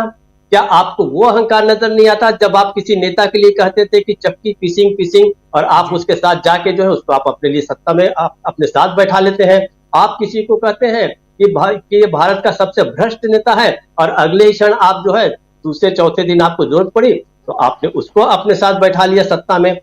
आज आपके जो भागीदार है, कम से कम उसमें टीडीपी के जो नेता है, उनके बारे में आपने क्या क्या नहीं कहा था। तो जब आप उन्हीं के राज्य में जाके चंद्रबाबू नायडू को अपमानित कर रहे थे, तो आप किसी को अपमानित तभी करते हैं जब आप अहंकार में होते हैं। जिसमें अहंकार नहीं होगा वो किसी को अपमानित नहीं करेगा। राहुल गांधी ने ऐसे किसी को अपमानित नहीं किया। आप याद कीजिए कि स्मृति ईरानी, जिसने पिछले 10 वर्षों में क्या क्या नहीं कहा राहुल गांधी के बारे में, प्रियंका गांधी के बारे में, सोनिया गांधी के बारे में, पूरे के पूरे गांधी खानदान के बारे में उन्होंने क्या क्या बातें नहीं की, लेकिन जिस समय उनके अपने लोगों को उन्होंने मना किया और कहा कि आप उनका सम्मान कीजिए स्मृति ईरानी का, तो अहंकार में कौन है और अहंकार में कौन नहीं है, ये आज सारा देश समझ रहा है। आप अपनी झेप मिटाने के लिए, या आप एक प्रकार से कहिए कि अपनी कमजोरी को छिपाने के लिए आप किसी और को अहंकारी बताएंगे, तो आप बताते रहिए, उसका कोई फर्क नहीं पड़ेगा। आपके सामने स्टेज पर आप बात कर रहे हैं, आप गृह मंत्री हैं, आप एक ताकतवर व्यक्ति हैं, तो आपको 4 लोग तालियां बजाने के लिए तो मिल जाएंगे, वो कोई बहुत बड़ी बात नहीं है, लेकिन उसका कोई बहुत असर नहीं होगा। आपको जवाब देना है, और कल से सारी की सारी सरकार जो है वो आप मतलब आप पहला पिछले सत्र की हम बात करें अभिभाषण के दौरान, तो पिछले 10 वर्षों में हमने पहली बार देखा कि कोई नेता कह रहा है, कम से कम विपक्ष का नेता, और आपके 5-5 मंत्रियों को खड़े होकर जवाब देना पड़ रहा है। ये कभी नहीं हुआ था। ये कम से कम 10 वर्षों की अभूतपूर्व घटना है कि खुद प्रधानमंत्री मोदी जी खड़े होकर कहते हैं कि मुझे, क्योंकि मैं सदन का नेता हूं, तो मुझे विपक्ष के नेता का सम्मान करना होगा। मतलब वो बड़ी मजबूरी में कर रहे हैं, वो कोई उनके अंदर की कोई एक आंतरिक आवाज नहीं है कि लोकतंत्र का तकाजा नहीं है कि वो किसी का सम्मान करें। तो इस प्रकार से हम बहुत सारी चीजें देख रहे हैं। देखिए राजू जी, बहुत सारी और चीजें सामने आएंगी जी। अभी आपको याद होगा कुछ दिनों पहले चंडीगढ़ डिब्रूगढ़ ट्रेन एक्सीडेंट हुआ था, उसकी इस समय आज ही उसकी रिपोर्ट आई है, जो उसके ऊपर एक जांच कमेटी बैठी थी, तो उसमें यह बताया गया, देखिए देश की हालत क्या है और एडमिनिस्ट्रेशन क्या है। तो जो एक्सीडेंट का जो एरिया था उसकी छानबीन करने पे पाया गया कि उसमें से लगभग जो 150 क्लिप्स होती है जो ट्रैक्स को बांधने के लिए होती हैं, उसमें से लगभग 42-46 क्लिप्स तो पूरे के पूरे गायब पाए गए। और सबसे मजेदार बात कि 72 ऐसी क्लिप्स पाई गई जिनको सपोर्ट देने के लिए कपड़े बांध दिए गए थे। क्या आप उम्मीद कर सकते हैं कि जिस देश में वंदे मातरम और बुलेट ट्रेन की बात की जा रही है, वहां ट्रैक्स को बांधने के लिए ये प्रारंभिक रिपोर्ट में आया है कि कपड़े से बांधे गए थे ट्रैक्स को। कितना बड़ा खतरा जो है वो आप जो है देशवासियों को उसमें डाल रहे हैं। दूसरी एक और बात, अंतिम बात कर मैं खत्म करूंगा कि इस समय रिलायंस और एक चाइनीज कंपनी है शीन कंपनी, उसमें फैशन डिजाइनिंग के लिए टाई अप हुआ है। शीन SHEIN नाम की एक कंपनी है। ये वही कंपनी है जिसको 4 साल पहले भारत में बैन कर दिया गया था, क्योंकि ये भारत का जो डाटा है उस डाटा को जो है वो पूरे विदेश में वो ले जा रहे थे, उसको बैन किया गया था। और वही कंपनी अब दूसरे तरीके से आके रिलायंस के साथ टाई अप करती है और वो फैशन के कपड़ों को बेचने के नाम पे आ रही है। लेकिन क्या डाटा कलेक्शन का काम उसका रुकेगा? मुझे नहीं लगता कि आप रोक सकते हैं। तो इस प्रकार से आप जो जगह जगह समझौते कर रहे हैं, लोगों के जनजीवन के साथ खिलवाड़ कर रहे हैं वो अलग, और किस प्रकार से आप उन लोगों के साथ हाथ मिला रहे हैं वापस, आपके अपने लोग। वही रिलायंस कंपनी, आप याद कीजिए, बहुत शानदार शादी अभी अभी करने वाला जो समूह है उसने शीन कंपनी के साथ किया है। तो अब आप बताइए कि आप कहां पर खड़े हैं, और इन सारी चीजों का जो है वो पूछा जाएगा। कांवड़ यात्रा वाली बात तो अपनी जगह पे है ये जो ऐसे बहुत सारे छोटे छोटे सवाल हैं, इन छोटे छोटे सवालों का जवाब कौन देगा? मेरा केवल ये कहना है कि इस समय मोदी जी को विपक्ष का सामना तो करना ही पड़ेगा, उसके साथ साथ अपने सहयोगी उन दलों का भी सामना करना पड़ेगा जो आपके साथ बहुत उनके वैचारिक तालमेल नहीं रहा है, लेकिन आप मजबूरी में आप उनके साथ हैं। तो परेशानियों की शुरुआत, वाकई परेशानियों की शुरुआत तो वैसे हो चुकी है मोदी और अमित शाह और भारतीय जनता पार्टी की, लेकिन इसको हम कल से देखेंगे, ये और जबरदस्त ढंग से सामने आएगा। और हम चाहते भी हैं कि संसद में सरकार जो है कटघरे में खड़ी रहे और सड़कों पर जो है वो भी वहां पर सवाल पूछे जाएं। यही लोकतंत्र के जीवंत होने का प्रमाण है, वो हम देखना भी चाहते हैं। राजीव जी। जी जी बिल्कुल। प्रशांत टंडन जी, और क्या कुछ देख रहे हैं आप कल से होने वाले इस सदन की जो शुरुआत हो रही है, सत्र की शुरुआत हो रही है? देखिए, सबसे बड़ी बात तो जो अभी बात हो रही थी कि घमंड की बात की, हारने के बाद भी घमंड, अहंकारी, अहंकार, तो अब ये महाशय जो है वो मौर्य जी को बुला लिया दिल्ली, और उसके बाद वो खाली हाथ चले गए वापस लखनऊ। और इस पूरे प्रोसेस में योगी मजबूत हो गए और जिनके खिलाफ मोर्चा खोला गया था। तो ये तो चाणक्य हैं, जिनके बारे में बहुत लंबा चौड़ा कहा जाता है कि चाणक्य हैं। अयोध्या की सीट हार गए, अभी आपने और भी बताया। और सारा मसला राजीव जी ये है कि मुजफ्फरनगर को एक लेबोरेटरी बनाया गया था हिंदू मुसलमान नफरत की। हम सब लोग वहाँ पे, पत्रकार लोग वहाँ पे दंगों के बाद गए, कई बार गए, बहुत से लोगों से मुलाकात हुई। और आप देखिए कि उसके पास सटे हुए कैराना में भी ये प्रयोग किया गया। तो कैराना से इकरा हासन संसद में है, 68% वहाँ हिंदू आबादी है कैराना। और मुजफ्फरनगर से बीजेपी हार गई है उस लेबोरेटरी से जो उन्होंने बनाई थी 2013-14 से। तो ये टीक उस बात की। और उसी मुजफ्फरनगर में एक विधानसभा है जहां पे चुनाव होने वाला है, उपचुनाव है वहां पे। वो सीट आरएलडी के पास है। मुझे लगता है कि वो आरएलडी और बीजेपी वहां पे सेकंड रनर्स अप थे। वहां कौन लड़ता है अभी उसमें भी एक झंझट होगा, इसलिए भी जयंत चौधरी थोड़ा सा जोर लगा रहे हैं, क्योंकि वो 27,000 वोट से आरएलडी ने वो सीट जीती है। और जो वहाँ के विधायक थे वो अब सांसद हैं, जिस वजह से वो खाली हुई है सीट। तो ये जो कांवड़ यात्रा पूरा जो वो है हंगामा, वो उसकी वजह ये भी है कि मुजफ्फरनगर हार गए, वहाँ पे भी उपचुनाव है, ये सब बातें हैं। लेकिन देखिए, बजट को लेकर जो अभी जयशंकर जी कह रहे थे, बजट को लेकर बहुत परेशानियां हैं। और उसमें सबसे बड़ी चुनौती इनके सामने जो होगी, जो मैं बार बार बात कहता हूँ कि फिस्कल डेफिसिट की। कल आर्थिक सर्वेक्षण आएगा तो तस्वीर बताएगा। और दूसरा, जो फाइनेंस कमीशन का फॉर्मूला है उसके हिसाब से टैक्सेस को दिया ही नहीं राज्यों को। तो जो इनडायरेक्ट टैक्सेस का या डायरेक्ट टैक्सेस का सेंट्रल किट्टी में जो बढ़ा हुआ फिगर आता है, वो इस वजह से भी आता है कि आपने राज्यों को उनका वाजिब शेयर दिया नहीं। और उसमें भी गोलमाल ये होता है कि उन टैक्सेस के उन कंपोनेंट को बढ़ाया जाता है जहां जो फाइनेंस कमीशन के या रेमिटेंस के जो राज्यों को हिस्सा देना है उसके दायरे के बाहर आए। जैसे पेट्रोल में सेस बढ़ा देंगे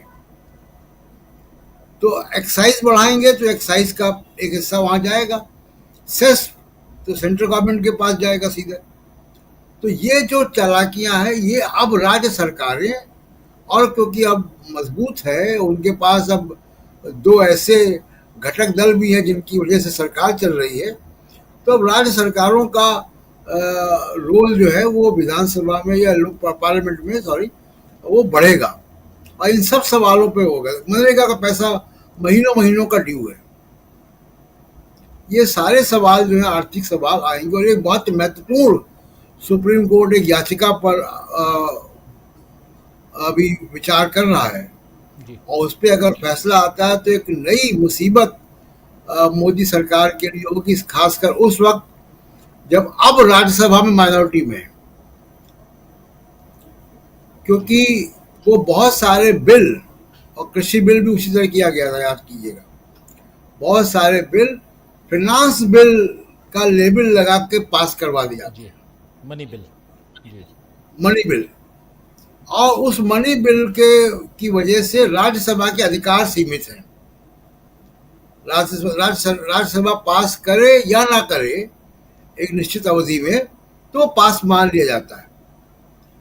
अब वो सुप्रीम कोर्ट याचिका पे सुनवाई कर रहा है कि किन तरीके के बिल्स को मनी बिल कहा जाए और हर बिल को मनी बिल की तरह पेश न किया जाए।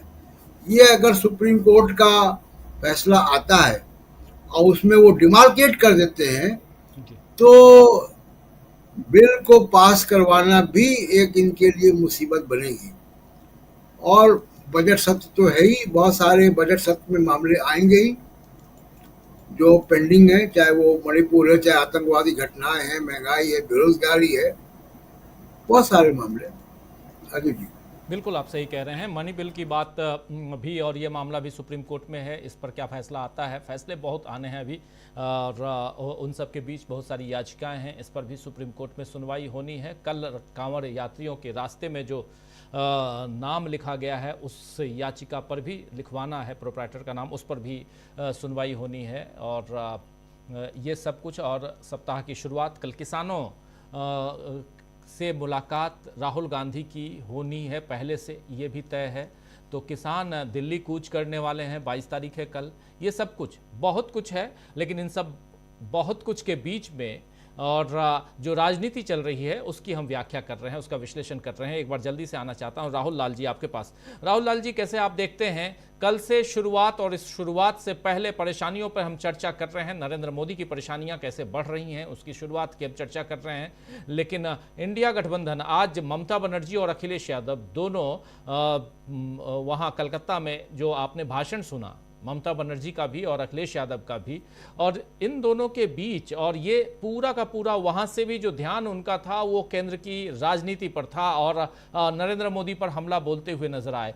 क्या यहां से आप उस मजबूती को अभी भी देखते हैं जो चुनाव से पहले मजबूती थी? क्या इंडिया गठबंधन अभी भी इंटैक्ट नजर आता है? क्या इंडिया गठबंधन के बारे में जो सत्ता पक्ष का कहना है कि नहीं, यहाँ देखिए ममता जी कहीं और दिखाई देती हैं, कोई कहीं और दिखाई देता है, क्या ये जो बातें हैं, ये सब बातें वहां खारिज हो जाती हैं जब ममता बनर्जी और अखिलेश यादव एक साथ एक मंच पे दिखाई पड़ते हैं? बिल्कुल। देखिए, अगर हम लोग देखें तो प्रधानमंत्री जी का बयान था राजीव जी कि 4 जून के बाद इंडिया अलायंस के लोग कहीं नहीं होंगे, और बीजेपी के लोग कहते थे कि राहुल गांधी तो विदेशी यात्रा पर निकल जाएंगे, वो भारत में नजर भी नहीं आएंगे। लेकिन अगर हम लोग स्थितियां देखें, 4 जून के बाद से जब अभी हम लोग विश्लेषण करें, इंडिया अलायंस मजबूत हुई है। यानी कि देखिए, भारतीय जनता पार्टी गठबंधन सहयोगियों के साथ सरकार जरूर बना रही है, लेकिन नंबर्स में वृद्धि वो नहीं कर पा रही है। ये हम लोग अगर देखें, प्राय माना जाता है कि जो सत्ता में दल होते हैं उनके साथ निर्दलीय प्रत्याशी जुड़ जाते हैं, लेकिन निर्दलीय कई सारे जुड़े तो वो कांग्रेस के साथ जुड़ते हुए दिखे, इंडिया अलायंस के साथ जुड़ते हुए दिखे। आज अगर कोलकाता के धर्मतला में जो वहां पे शहीद रैली का आयोजन किया गया ममता बनर्जी की तरफ से, और जिसमें अखिलेश यादव भाग ले रहे थे, तो वो अखिलेश यादव और ममता बनर्जी की जो पूरी जोड़ी थी, वो जोड़ी एक तरह से बता रहा था कि इंडिया अलायंस के गठबंधन सहयोगियों के बीच में किस प्रकार की अंडरस्टैंडिंग है, और वो भारतीय जनता पार्टी की चिंता बढ़ा रही थी। तो इसमें जो बयान हम लोग देख रहे हैं, जो अमित शाह जी का बयान है, अहंकार वाला बयान, उस बयान के कई सारे कारण है कि इंडिया अलायंस आखिर, देखिए, इनकी पहली चिंता तो यह थी राजीव जी कि इंडिया अलायंस बनी क्यों गया, बने नहीं, तब अलग चल रहा था कि नहीं बन पाएगा, बनेगा भी, सीटों का जो है कि तालमेल नहीं हो पाएगा। अंततः इंडिया अलायंस बना, इंडिया अलायंस ने शानदार प्रदर्शन किया, और अब 4 जून के परिणाम के बाद से उसमें एक नई एनर्जी आ गई है, और वो जो नई एनर्जी आई है उसी को अमित शाह वो उनको अहंकार के रूप में देख रहे हैं। हम लोग गणित के बिल्कुल सामान्य नियम है राजीव जी, हर कोई जानते हैं कि सीटों का घटना आपको कम होना बताता है, सीटों का बढ़ना आपका बढ़ना बताता है। और एनडीए की भी संख्या घटी, भारतीय जनता पार्टी की संख्या घटी, तो हार की तरफ कौन है, सीटों की संख्या जीतने की तरफ कौन है, वो तमाम चीजों को अमित शाह के मामले से हम लोग देख रहे हैं कि वो हार जीत की परिभाषा को भी बदलने में लगे पड़े हुए हैं कि कौन हारा और कौन जीता। आप सरकार बना ली है आपने गठबंधन सहयोगियों के साथ, लेकिन जनता का जनादेश आपके साथ बिल्कुल नहीं है। और ये चीजें हम लोगों को दिखेंगी, जहां उन्होंने झारखंड में बयान दिया है, झारखंड की स्थितियां बिल्कुल बदली हुई परिस्थितियां हैं, वहां पे विधानसभा चुनाव में भारतीय जनता पार्टी को बड़ी चोट लगनी है। महाराष्ट्र में तो हमें लग रहा है कि भारतीय जनता पार्टी जो 40-50 का संख्या पहुंच जाए, वो संख्याएं उनके लिए जादुई आंकड़ा की स्थिति होगी, सरकार बनाना बहुत दूर की बात है। और हरियाणा की भी परिस्थितियां काफी तेजी से बदली हुई है। और बजट सत्र की शुरुआत खाली एक ही लाइन में कहूंगा, पिछले 10 वर्षों में जिस प्रकार से हम लोगों के यहाँ पे आर्थिक कुप्रबंधन रहा है, प्रबंधन तो कहना ही उसको गलत होगा, आखिर वित्त मंत्री के खजाने में है क्या चीज वो देंगी, वो उनका तो पूरा खजाना ही खाली है। वो एक तरह से खाली खजाने के साथ वो बजट जो है कि प्रस्तुत होने वाला है। सोचिए हमारे देश में अभी सुरक्षा चुनौतियां कितनी बढ़ी हुई है, चीन के साथ सीमा पर तनाव है, पाकिस्तान की तरफ से जो है कि अगर हम लोग देखें तो यहाँ पे भी जम्मू कश्मीर में आतंकवादी घटनाएं बढ़ रही है। जो तमाम जो बताए गए थे सुधार के साधन की हम लागू करेंगे जीएसटी, तो जीएसटी के लागू करने से जो है कि जम्मू कश्मीर सुरक्षित हो जाएगा, 370 हटने के बाद से वो सुरक्षित हो जाएगा। तो वो जो राहुल गांधी जो तमाम चीजें कहते थे, वो चीजें आज हम लोग सही होते हुए दिख रहे हैं। यही कारण है कि राहुल गांधी की बातों पर हर किसी को विश्वास है और इस सरकार के बड़े बड़े मठाधीशों के ऊपर किसी को भी विश्वास नहीं है। राजीव जी बिल्कुल बिल्कुल आप सही कह रहे हैं। एक बार फिर आना चाहता हूं अमलेंदु जी, आवाज आ रही है मेरी? जी आ रही, मेरी आ रही जी। कैसे देखते हैं आप कल से शुरू होने वाले इस बजट सत्र को? राजीव जी, ये बजट सत्र मुझे लगता है सरकार के लिए काफी मुसीबतें लेकर के आएगा, क्योंकि ये बजट सत्र जो है वो इस सरकार की जो आर्थिक नीतियां हैं उनको भी काफी हद तक जो है सामने लाएगा। और जो सबसे बड़ी बात जो जयराम रमेश ने आज ट्वीट करके जो बताया, जो सर्वदलीय बैठक का किस्सा राजीव जी, ये काफी महत्वपूर्ण है। यानी बिहार भी विशेष राज्य का दर्जा मांग रहा है, वाईआरसीपी आंध्र प्रदेश के लिए मांग रही है, तेलुगु देशम नहीं मांग रही है, और बीजू जनता दल भी मांग रहा है उड़ीसा के लिए, जबकि वहां सरकार भारतीय जनता पार्टी की। ऐसे में राजीव जी अगर संशोधन प्रस्ताव आते हैं विपक्ष की तरफ से कि आंध्र प्रदेश को, बिहार को विशेष राज्य का दर्जा दिया जाए या उनको आर्थिक पैकेज दिया जाए, ऐसी स्थिति में तेलुगु देशम और जनता दल यू उस प्रस्ताव का समर्थन करेंगे कि विरोध करेंगे जी? अगर इसमें कोई संशोधन प्रस्ताव आता है, अगर विपक्ष लेकर के आता है इसमें कोई संशोधन प्रस्ताव, उस समय राजीव जी खेल जो है वो खराब हो सकता है भारतीय जनता पार्टी का और निर्मला सीतारमण के बजट का, मोदी जी की राजनीति का। तो देखना यह है कि विपक्ष इस तरीके कोई संशोधन प्रस्ताव लेकर के आता है कि नहीं आता है, और लेकर के आता है उस समय नीतीश कुमार और चंद्रबाबू नायडू क्या करते हैं। कुल मिलाकर राजीव जी बजट सत्र का तो मामला ये है। दूसरा, ये तो कांवड़ यात्रा कल शुरू हो रही है, हालांकि सुप्रीम कोर्ट का उस पर कल आदेश आ जाएगा मुझे लगता है, लेकिन आज वो अल्पसंख्यक कांग्रेस है जो उत्तर प्रदेश की राजीव जी, उसके अध्यक्ष है शाहनवाज आलम, उनका भी थोड़े पहले एक बयान आया और उन्होंने पूछा है क्या योगी आदित्यनाथ भी अपने नाम की असली नेम प्लेट लगाएंगे अजय सिंह बिष्ट की, योगी आदित्यनाथ की जगह। अब इस तरीके के सवाल उठना शुरू हो गए, तो ये गंभीर सवाल है भाई। अगर कल्लू जो है वो लगाएगा कल्लू फल वाला, अब वो कल्लू कोई भी हो सकता है, वो कल्लू खां भी हो सकता है, कल्लू जो है वो सोनकर भी हो सकता है, कल्लू वाल्मीकि भी हो सकता है, कोई भी हो सकता है, तो अगर कल्लू फल वाला लगाएगा तो योगी आदित्यनाथ जो है वो अजय सिंह बिष्ट के नाम की नेम प्लेट लगाएंगे कि नहीं लगाएंगे? ये सवाल उनका, ये मेरा सवाल नहीं है। तो अब सवाल बहुत से उठ रहे हैं राजीव जी। कुल मिलाकर के अब देखना ये कि कल से जो बजट तो शुरू हो रहा है, इसमें विपक्ष की क्या रणनीति होती है और भारतीय जनता पार्टी किस तरीके से अपने सहयोगियों को बांध के रख पाती है। बिल्कुल बिल्कुल। क्लोजिंग कमेंट के लिए आना चाहता हूं जयशंकर जी आपके पास।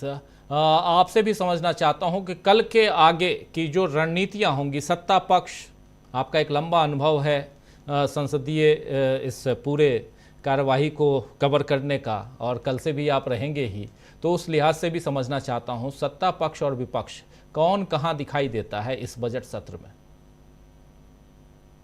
सरकार की कोशिश तो यही होगी कि किसी तरह से उनका बजट पास हो और बाधाएं ना हो।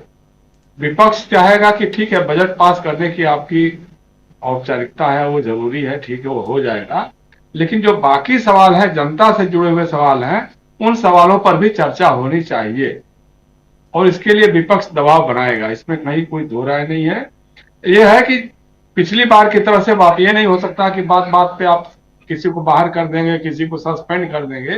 जैसा अभी हमारे मित्र लोग बता रहे थे कि राज्यसभा में एक तरह से अल्पमत में आ गई है सरकार, कोई भी विधेयक पास कराने में उसको काफी तकलीफ होगी। हर विधेयक को तो आप मनी विधेयक नहीं कर सकते हैं ना, ये बात भी सही है। लेकिन बजट में कोई बहुत परेशानी मुझे नहीं लगता है। लेकिन बजट जैसा अभी राहुल कह रहे थे कि भाई सरकार तो खोखली हो चुकी है, सारा का सारा रिजर्व बैंक से जिस ढंग से आपने बार बार पैसा उगाहा है वो अपने आप में एक मतलब चमत्कार क्या कहेंगे, लेकिन मतलब ऐतिहासिक ही कह सकते हैं, क्योंकि 52 से लेकर के अभी तक इस तरह की परिस्थिति तो नहीं आई। कभी किसी ने सोना गिरवी रख करके पैसा लाया था, ये बात अलग हो सकती है, लेकिन रिजर्व बैंक से बार बार आप पैसे लेते जा रहे हैं। जैसे लग रहा है कि घर के सेठ हैं, उनसे कहो भाई इतना ला के दे दो, इतना और दे दो, इतना और दे दो। पीएसयूज बेच बेच करके आपने देख लिया, उससे भी कुछ फलाफल निकला नहीं जी। उनसे भी वसूली लगातार हो रही है। अंतर्राष्ट्रीय कर्जों से आप दबे हुए हैं पूरी तरह से, चाहे IMF हो, चाहे एशियन बैंक हो, IDB ये हो, विश्व बैंक हो, उनके कर्जों तले अलग से दबे हुए हैं आप। तो GDP का 1.5 गुना अगर हमारे ऊपर अंतर्राष्ट्रीय वित्तीय संस्थाओं का कर्ज लगा हो तो हमारी इकोनॉमी कैसे होगी? तो बजट कहीं ना कहीं तो उसको भी मीट करना होगा। दूसरी तरफ मध्यम वर्ग जो है वो बहुत वर्षों से उम्मीद लगाया हुआ है कि भाई आयकर में कुछ तो रियायत मिलेगी। किसान उम्मीद लगाया हुआ है कि भाई इस बार कम से कम MSP की आप गारंटी देने वाला कुछ तो घोषणा कर दीजिए कि किसानों की फसल का जो न्यूनतम समर्थन मूल्य मिलेगा, इंश्योर किया जाएगा। किसान लगा हुआ है, बेरोजगार लगा हुआ है कि साहब कुछ तो करो हमारे लिए, जो बार बार जो पर्चे लीक कर रहे हो, हमारी नौकरियों पे चोट लग रही है, उसके लिए कुछ तो करो, वो अपने से लगा हुआ है।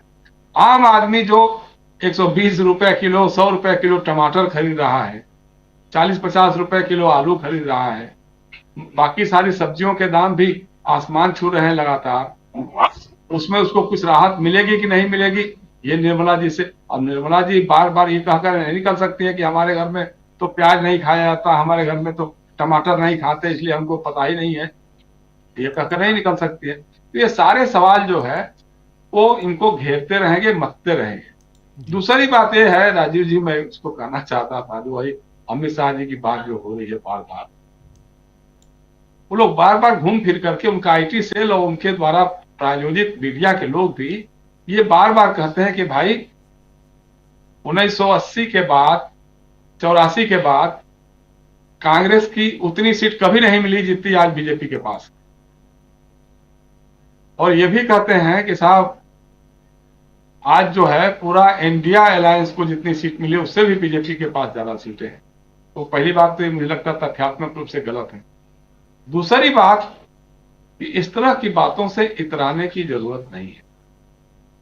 अमित शाह जी, अगर आप चाहें तो आपकी पार्टी की लाइब्रेरी होगी या RSS की लाइब्रेरी होगी, 1952 से लेकर 1977 तक 100 का आंकड़ा आपकी पार्टी कभी पार नहीं कर सकी लोकसभा में। 1984 में 2 सीटों पे सिमट के रह गए थे आप। उसके बाद घिसटते घिसटते मंडल के खिलाफ का मंडल ला करके आप 90 में, 91 में, 96 में, 98 में, 99 में 200 का आंकड़ा नहीं पार करते। 200 का आंकड़ा पार किया आपने नरेंद्र मोदी के नेतृत्व में, ठीक है। 2014 का चुनाव हुआ, आपको बहुमत मिला, लेकिन वो बहुमत 10 साल में इतना नीचे चला गया, ये आपकी चिंता का विषय नहीं है। अंदर से आप बहुत चिंतित है, मालूम है। वो जो एक है ना जगदीश सिंह का गजल, क्या बात है मुस्कुरा रहे हो, क्या गम है जिसको छिपा रहे हो। आपके अंदर तो गम है, लेकिन उसको छिपाने के लिए बार बार आप राहुल गांधी अहंकारी हैं, अहंकारी है। भाई राहुल गांधी की किस बात से आपको लगा अहंकारी है? आप ऐसा कोई एक बयान कोट करके बताइए। यहाँ राहुल गांधी कह रहे हैं कि साहब हम 51 से लेकर के 99 या 100 सीटों तक पहुंच गए, इसमें हमको बहुत बड़ा अहंकार हो रहा है। भाई आप 200 पार का नारा लगाते थे पश्चिम बंगाल में और 70 से नीचे पर सिमट के रह गए थे, तब आपने क्या बयान दिया था? कि भाई हम इतने कम में थे, उससे बढ़कर के इतने हो गए, ये हमारी उपलब्धि है। तो राहुल गांधी और कांग्रेस के लोग नहीं कह सकते हैं क्या कि भाई हम 51-52 पे थे और हम 99 और 100 से ऊपर चले जा रहे हैं, ये उनकी उपलब्धि नहीं है क्या? तो इस तरह की बातें करके मतलब अपने को हंसी का पात्र जो बनाते हैं लोग। लेकिन अब यह है कि सारे लोग इस बात को समझने लगे हैं, मीडिया के लोगों को भी लगने लगा है कि भाई ये 99 का आंकड़ा इस पर रुकने वाला नहीं है, अब ये 200, 250, 300 भी पहुंचने वाला है। अगले चुनाव में अगर इसी तरह से ये लोग नफरती एजेंडे को चलाते रहे, जो कभी कारगर हो नहीं रहा है, लगातार मतलब 2019 को अगर छोड़ दिया जाए, उसमें भी दंगे नहीं हुए थे, उसमें भी तनाव उस ढंग से नहीं बढ़ा था, लेकिन इनको फायदा मिल गया था पुलवामा के अटैक का और बालाकोट पर जो सोकाल्ड अटैक किया गया था उसका, जो इनको फायदा मिल गया था। एक राष्ट्रवाद, फर्जी राष्ट्रवाद का इमरजेंस हो गया था, लेकिन वो तनाव उस ढंग से नहीं बढ़ा था। उस समय तो हिंदू मुसलमान सारे लोगों को लगा था कि भाई पुलवामा पे अटैक गलत है, वो स्पॉन्सर्ड है क्या नहीं है। आज तक कोई जांच कमेटी, जांच की रिपोर्ट कोई आई भी नहीं जी। लेकिन ये सही है कि हिंदू मुसलमान सारे लोग आपके साथ खड़े हो गए थे कि भाई हम देश के साथ खड़े हैं, हम पार्टी और किसी नेता के साथ खड़े नहीं है, पर अपने देश के साथ खड़े हैं। और जब देश की अस्मिता पे, देश की संप्रभुता पे हमले होंगे तो हम देश के साथ खड़े रहेंगे, राजनीतिक मतभेद भुला करके भी खड़े रहेंगे। तो उसके बाद लगातार आप अपना एजेंडा चलाने की कोशिश कर रहे हैं और कोई कारगर हो नहीं पा रहा, क्योंकि सामने वाला, बार बार इस बात को मैं कहता हूं कि सामने वाला रिएक्ट नहीं कर रहा है जैसे आप रिएक्शन की उम्मीद कर रहे हैं ताकि आप और आगे बढ़ सके। भाई जब कोई कुछ मार खा रहा है, गाली सुन रहा है, उसके बावजूद चुप बैठा हुआ है, तो फिर आप क्या कर सकते हैं जी। तो ये सबसे बड़ी इनकी मजबूरी है जो इनको परेशान किए हुए है। और मुझे लगता है कि बजट सत्र इनकी सरकार को और कमजोर करेगा, इनकी कमजोरियां और उभर करके आएंगी। सहयोगी दलों के और इनके बीच के जो अंतर्विरोध हैं, जैसा मैंने कहा ना कि जो बेमेल गठबंधन है, उस बेमेल गठबंधन के अंतर्विरोध और खुल करके सामने आएंगे। अब ईडी और सीबीआई किसकी नस कितनी दबाता है ये देखने वाली एक बात हो सकती है, लेकिन उसके बावजूद जैसा जयंत चौधरी ने आज जो बयान दिया है वो अपने आप में बहुत महत्वपूर्ण है। इस तरह की बातें अगर उभर करके आएंगी बजट सत्र के दौरान, क्योंकि बहुत सारे इशूज आएंगे जिसमें विपक्ष के जो आज आपके साथ खड़े हैं, नीतीश कुमार हो, चंद्रबाबू हो या जयंत चौधरी हो या और कुछ दलों के लोग हो, तो उनके सामने संकट जरूर खड़ा करेगा, उनकी भावी राजनीति के सामने संकट जरूर खड़ा करेगा कि हम भाजपा के साथ सट करके अपना और कितना नुकसान करेंगे। जी राजीव जी, बिल्कुल बिल्कुल, बहुत कुछ कल होना बाकी है और बहुत सारे मुद्दे आ चुके हैं जिस पर हम लगातार चर्चा करते रहे हैं। जिन मुद्दों की बात मैं पहले कह चुका हूं, क्योंकि कल से जब बजट सत्र की शुरुआत हो रही है तो उधर किसान जो हैं वो भी दिल्ली कूच करने की तैयारी में हैं। इधर यूपीएससी का एक मामला भी बहुत ज़्यादा आगे बढ़ चुका है, उस मसले पर भी चर्चा ज़रूरी है। यूपीएससी के चेयरमैन ने इस्तीफा दे दिया आनन फानन में, लेकिन पूजा खेड़कर की जो बात सामने आ रही है कहीं ना कहीं उसमें कई लोग लिप्त नजर आते हैं। तो क्या यूपीएससी के चेयरमैन ने इन चीजों को देखकर और इन सब से अपने आप को बचाने के लिए ऐसा किया, ये भी सवाल उठ रहे हैं। नीट का मामला आपने देखा, रेल एक्सीडेंट का मामला आपने देखा, आपने आतंकी हमलों का मामला देखा, ऐसे कई सारे मामले हैं जिस पर अभी आने वाले समय में खुलकर चर्चा होगी और ये सारी बातें सदन के अंदर भी होगी। और इतना ही नहीं बल्कि विपक्ष यहां मजबूती के साथ खड़ा नजर आएगा। क्या विपक्ष से अपने आप को बचाने के लिए नरेंद्र मोदी या अमित शाह लगातार जो अलग अलग शहरों में, अलग अलग राज्यों में रैलियां कर रहे हैं, उसमें हमला बोल रहे हैं विपक्षी नेताओं पर और खासकर राहुल गांधी पे, ये सब कुछ हम देखेंगे कल से जब सदन की शुरुआत हो रही है, सदन के बजट सत्र की शुरुआत हो रही है। और बजट सत्र बहुत महत्वपूर्ण रहने वाला है क्योंकि 22 तारीख कल सोमवार से और इसकी शुरुआत हो रही है जो 12 अगस्त तक चलना है। लेकिन क्या इस बीच जम्मू कश्मीर में चुनाव की घोषणा होगी, वो भी, उसका भी इंतजार रहेगा क्योंकि 30 सितंबर तक जम्मू कश्मीर में चुनाव करवाना है सुप्रीम कोर्ट के आदेश के अनुसार। क्या सरकार सुप्रीम कोर्ट के आदेश का अनदेखा करेगी या चुनाव की घोषणा चुनाव आयोग करेगा? बहुत कुछ है, बहुत सारे सवालों का जवाब आने वाले समय में हम देंगे। आज इस चर्चा को यहीं समाप्त करने की इजाजत चाहता हूं। बहुत बहुत शुक्रिया जयशंकर जी आपका, बहुत शुक्रिया प्रशांत टंडन जी, डॉक्टर दीपक पाचपोर जी, राहुल लाल जी और अमलेंदु उपाध्याय जी साथ में जुड़े थे, अतुल सिन्हा साहब, आप सबका बहुत बहुत शुक्रिया, बहुत धन्यवाद। और डॉक्टर विनोद प्रकाश गुप्ता शलभ साहब लिख रहे हैं पुरानी व्यवस्था स्थापित की जाए, जैसे प्लानिंग कमीशन को पुनः बनाएं, रेलवे बोर्ड स्थापित हो, पब्लिक सेक्टर का विक्रय बिल्कुल बंद हो, जो नौकरियां देता है ओपीएस तुरंत लागू हो, आरबीआई से कोई अनुदान ना लें, आदि आदि। बिल्कुल आप सही कह रहे हैं।